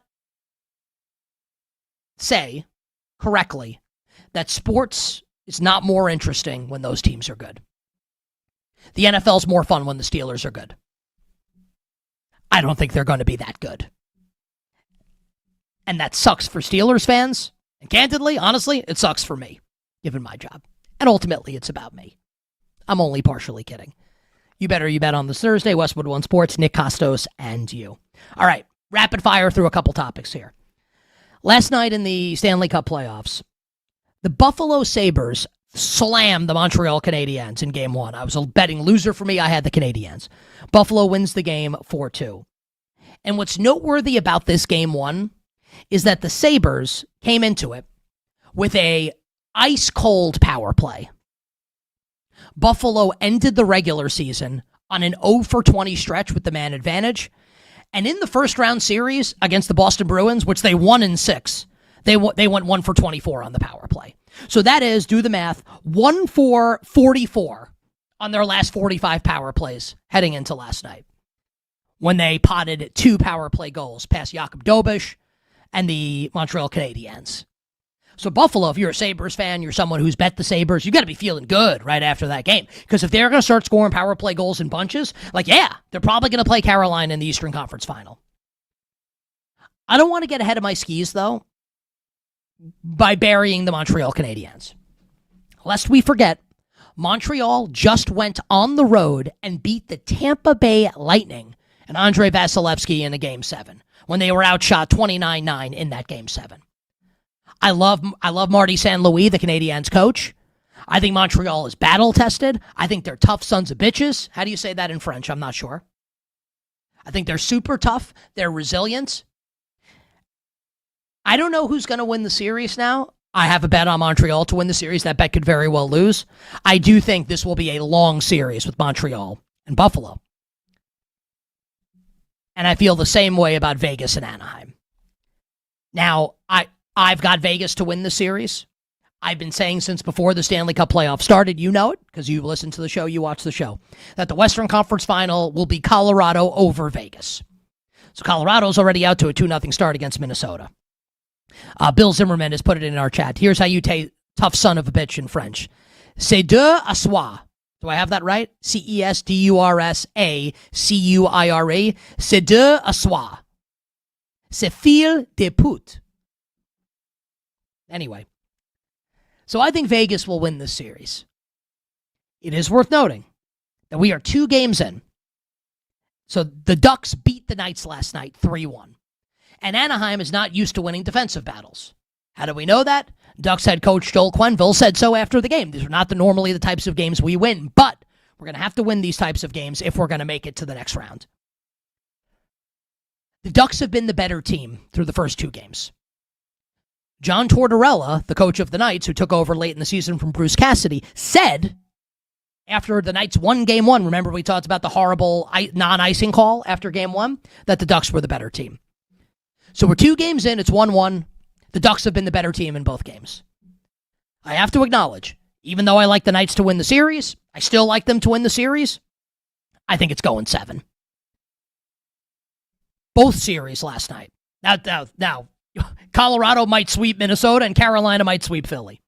But I think we will get 2 7-game series in the second round of the Eastern Conference playoffs. Buffalo and Montreal, Anaheim and Vegas. Couple quick NBA thoughts before we hit the break. This sentence makes me sick.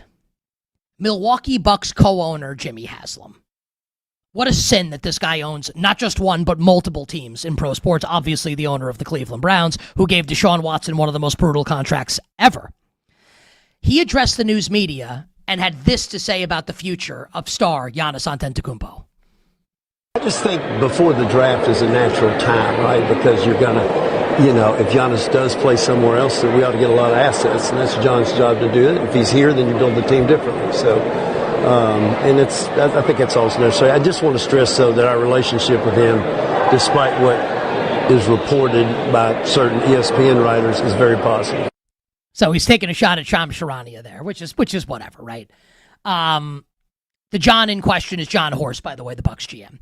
Yeah, he can say we have a great relationship. Okay. It's been reported that Giannis was not consulted on the Bucks hiring Taylor Jenkins as their next head coach. I believe it. You know why I believe it? Because he's not going to be a Buck next season. It's time. All I'll say is this, because I could really blow my top on this and do 10 minutes and we don't have time, and I've done it before. Enough.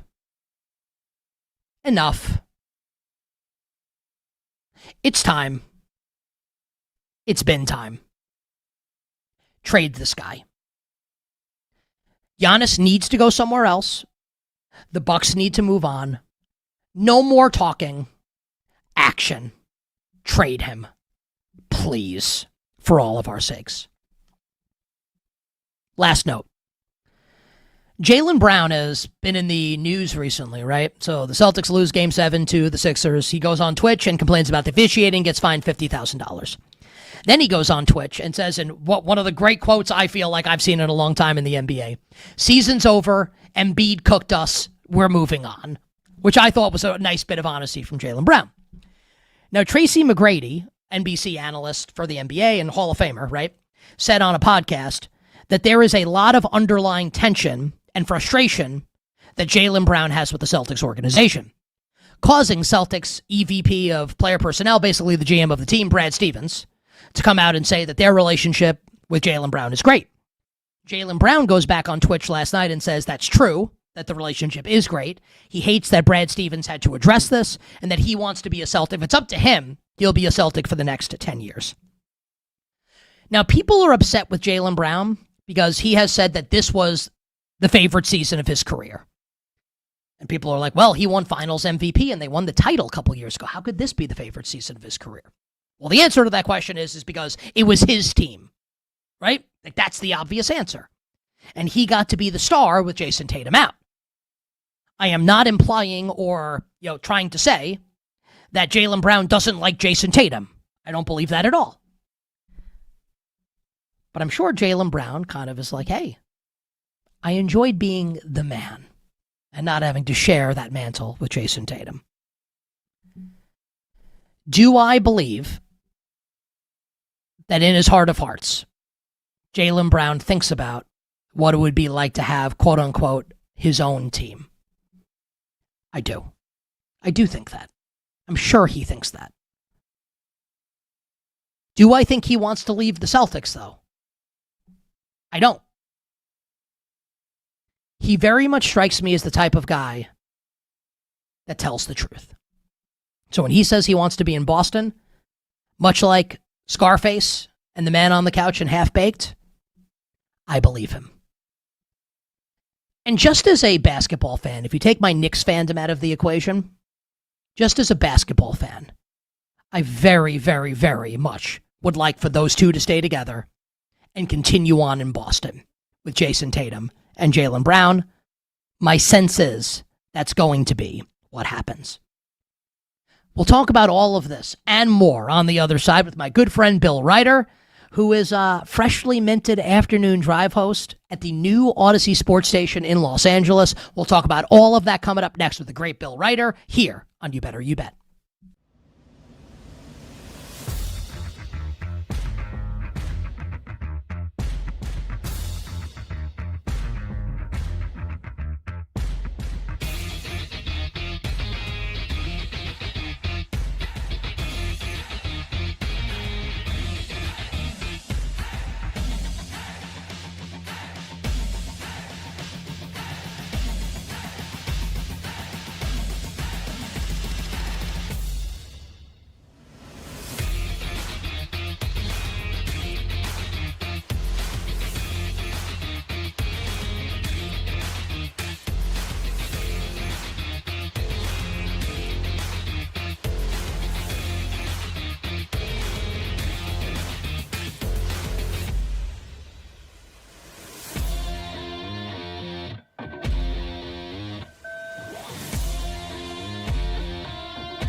Now, back to You Better You Bet with Nick Kostos on Westwood One Sports.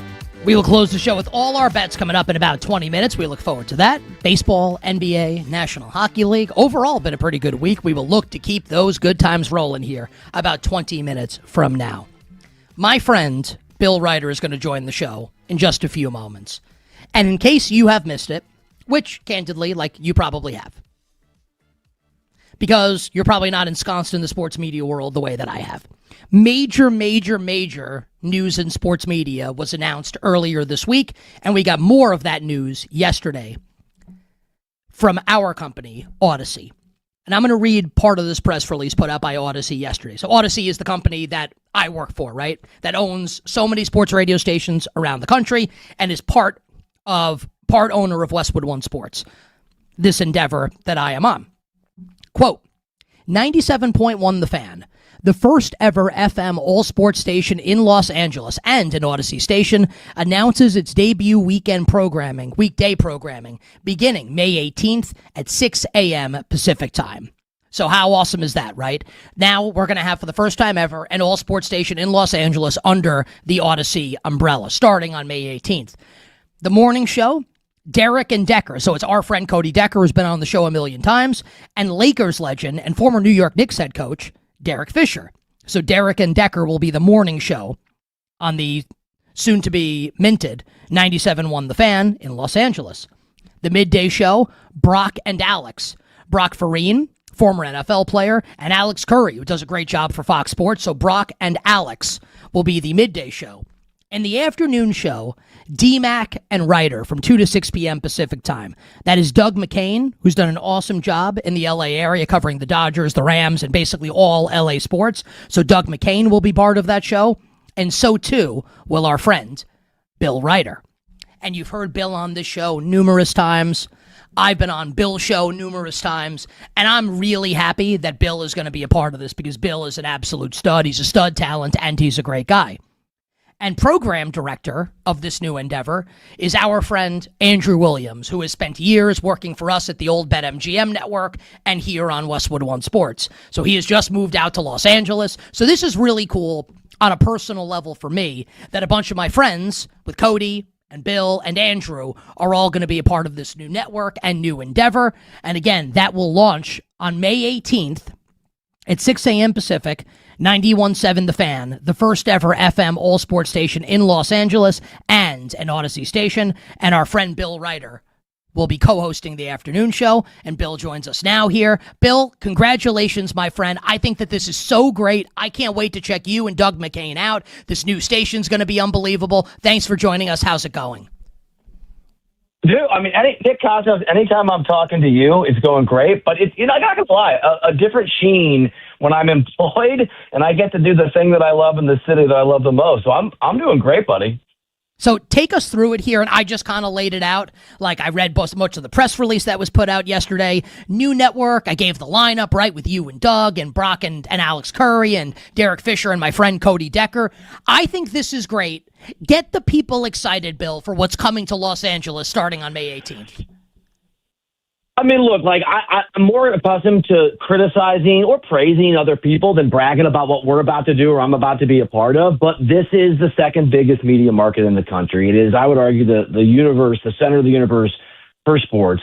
And there are two other all sports talk radio stations here who are the equivalent of the Clippers, Nick Kostos. They're technically part of the LA market. They don't matter and they don't do it right. And Odyssey, right, the company you and I work for, is incredibly dominating and sophisticated at local radio. This is the one top 10 market we haven't been a part of. It's the first and only all-talk sports station on the FM dial. And so it is an incredible opportunity to come into a place where sports are absolutely paramount to the culture and the conversation and what people care about. Just like New York City or Philly or Chicago or Dallas or Boston, and actually do sports talk radio the right way. And to be a part of that, right, to be a small part of that is literally a dream come true. And for me, sort of the culmination of everything I've always wanted to do professionally. And you know what's funny about this, Bill, and again, just like sincere, I love you. Sincere congratulations to you, and I love this endeavor for Andrew. Yeah, and I love Cody Decker. Like, I love this, right? And I think, as a New Yorker, I think this kind of takes added emphasis what I'm about to say. I think LA sports fans nationally get a bad rap. Like whether it's, show up early, show up I late and agree. leave early for games. So and I know, just as someone, Bill, that's been doing this for a long time, right? And doing national sports talk. When you have a strong take on something LA related, the LA sports fans are passionate and come out in droves. I know, you live in LA.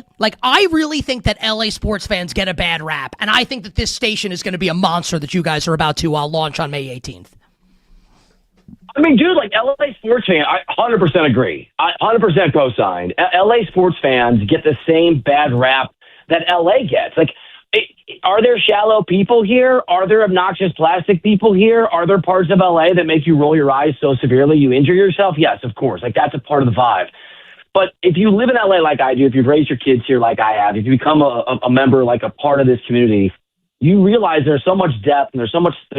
I could talk to you for 3 hours about why LA I think is the best city in the country. And the same is true for sports fans.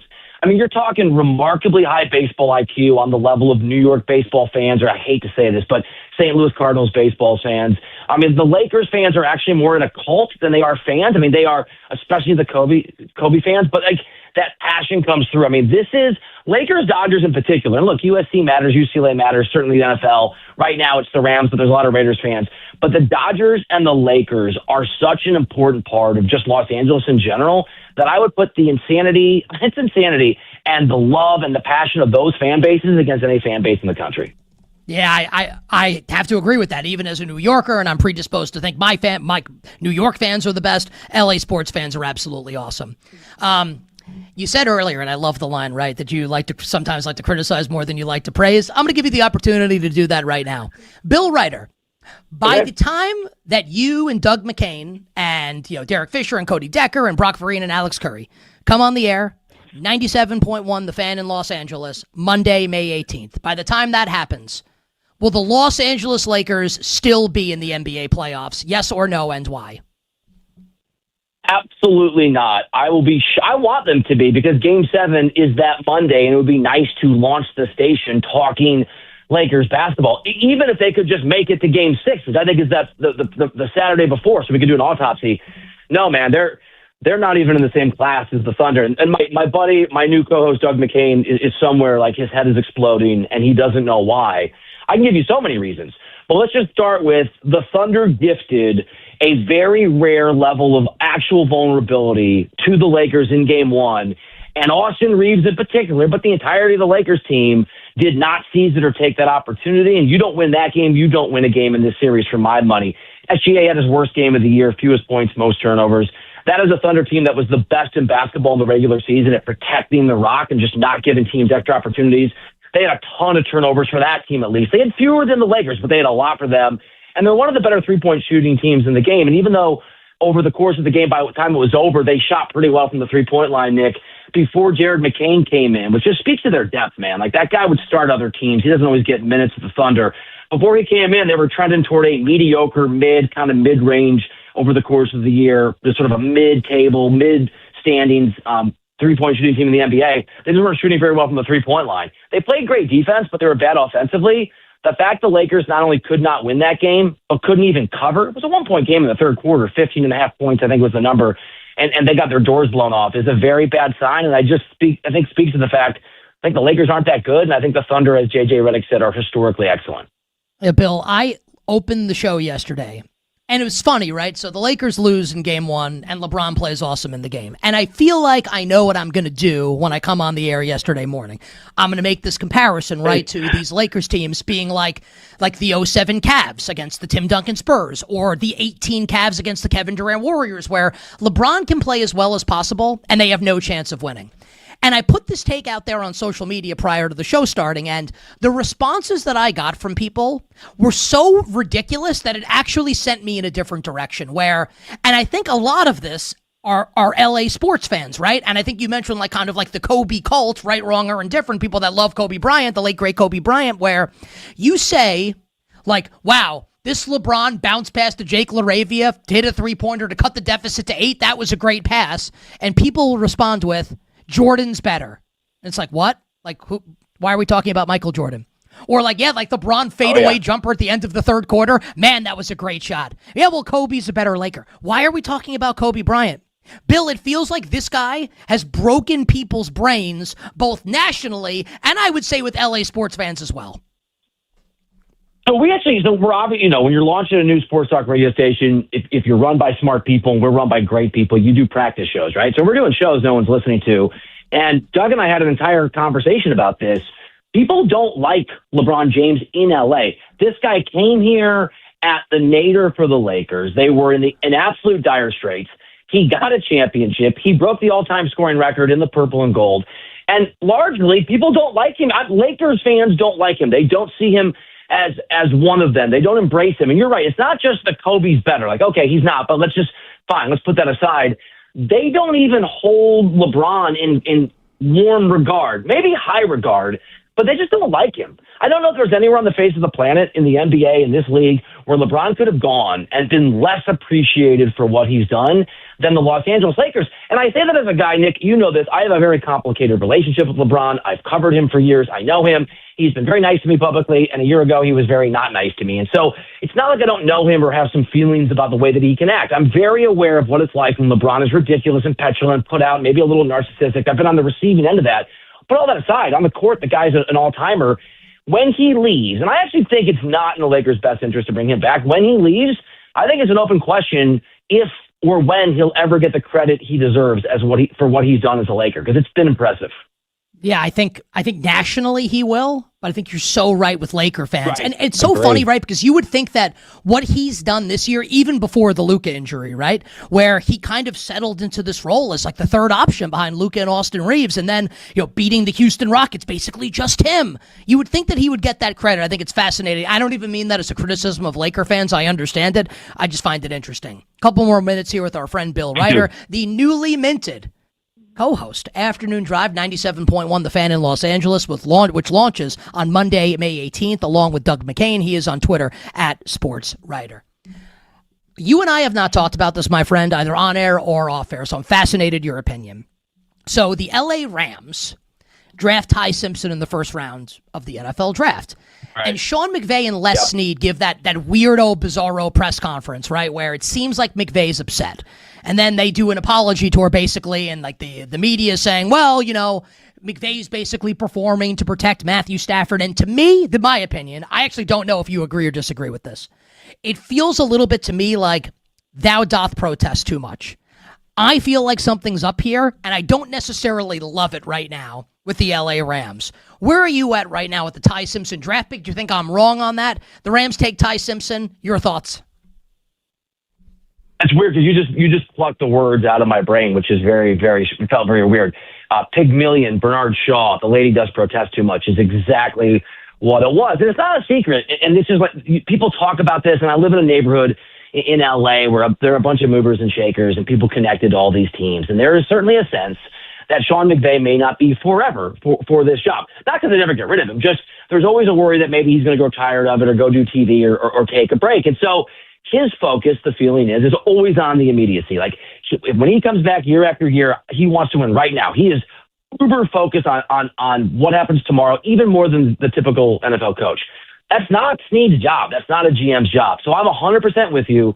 I think one of the best GMs in football made a decision for what was in the best interest of the Rams, medium, long-term, potentially. And it really pissed off the coach who cares about winning in 2026, who cares about Matt Stafford, who thinks they have a window now. I think he was mad as hell. I think he was incredibly put out. I think he was petulant and baby-like in that press conference. I think he's probably not used to being misaligned, not aligned with his general manager. And I love that we saw it in the apology tour for me, too, just confirmed, all right, the coach and the GM are not on the same page with bringing this dude into the team. I want to hit you with one national question here and can't wait to listen to you again breaking down LA sports starting Monday, May 18th, 97.1, The Fan in Los Angeles. I think we've reached the point, Bill, and I don't want to do the soap opera part of it because it's really, to me, it's really unsavory. It's the Mike Vrabel, Diana Rossini situation, right? So the question I'm going to ask you is this, and let's just keep this football based, right? I think we've now reached a point where we can start to ask the question and answer it. What happens if Mike Vrabel is not the head coach of the New England Patriots this season? So if I tell you, Bill Ryder, the Patriots, New England's minus 185 to make the playoffs, win total of 9.5 juice towards the over. If Mike Vrabel does not coach this team, what do the New England Patriots look like in 2026? We have a minute for the answer.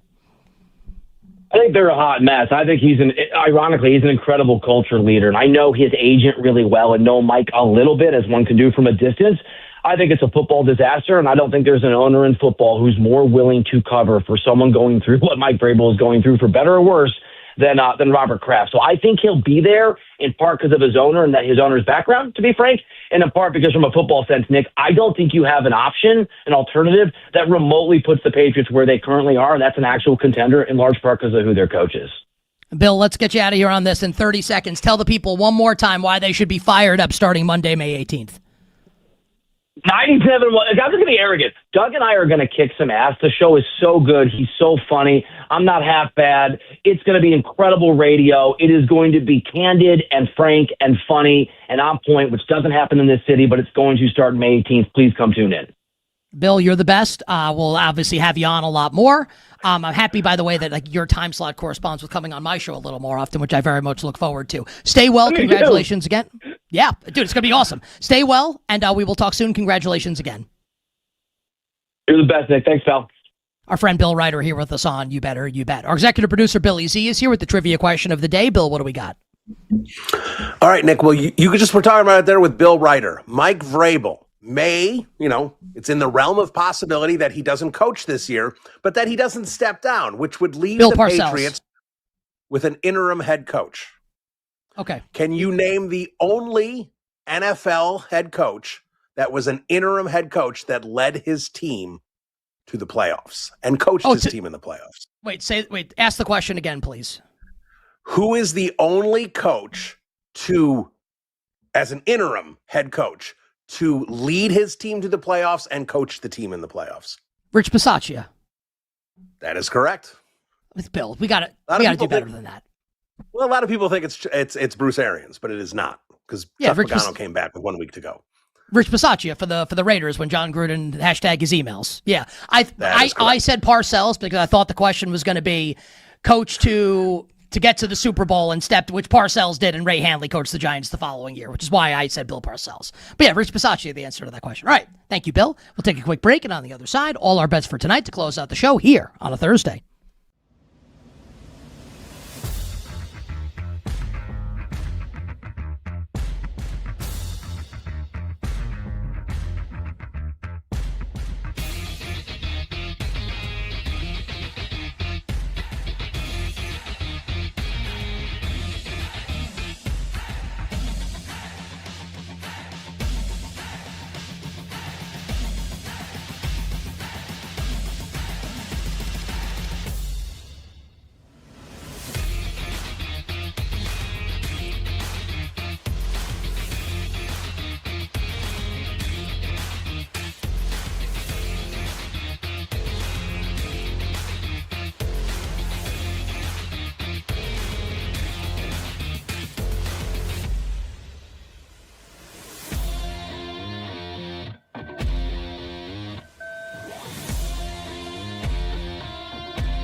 Now, back to You Better You Bet with Nick Kostos on Westwood One Sports.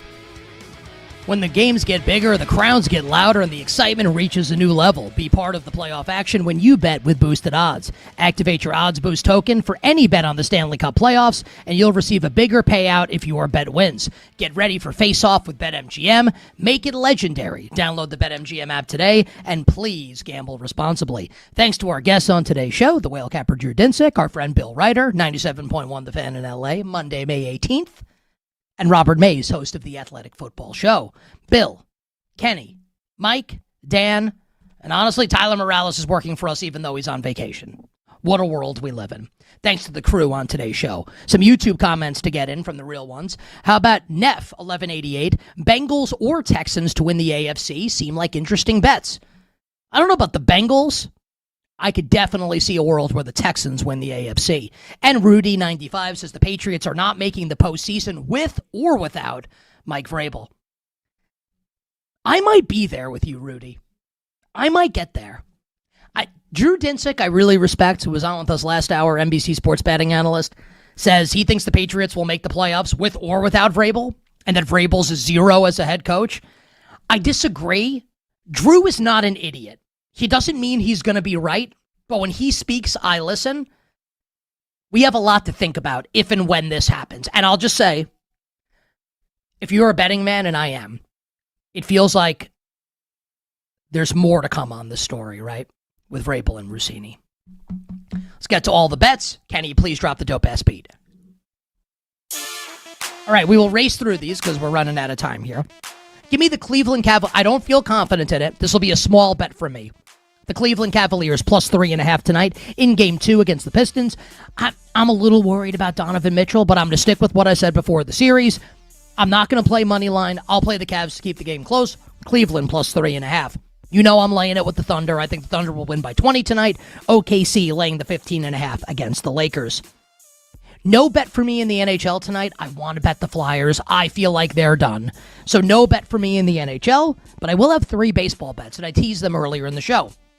Mets on the run line, minus 1.5 at the Rockies for them to stay hot. Phillies on the run line, minus 1.5 against the Athletics. Phils to stay hot. And give me the Red Sox to win 4 straight games tonight when they play the Tampa Bay Rays at Fenway Park. So Red Sox money line, Phillies and Mets on the run line, Cavs plus the points, and laying the points with the Oklahoma City Thunder. That does it for the tremendous Sports Thursday edition of You Better You Bet. I am off tomorrow. The legendary, the great Chris Mack will take care of you here from 9 to noon Eastern tomorrow on You Better You Bet. Methinks Chris will have something to say about the Aaron Rodgers story in Pittsburgh and more. So until we meet again, dear listener and dear viewer, on these airwaves Monday morning at 9 a.m. Eastern, I am Nick Kostos wishing you minimal sweats, winning bets, the absolute very best of luck. Our good friends, Black and Abdallah, are coming up next on Westwood One Sports.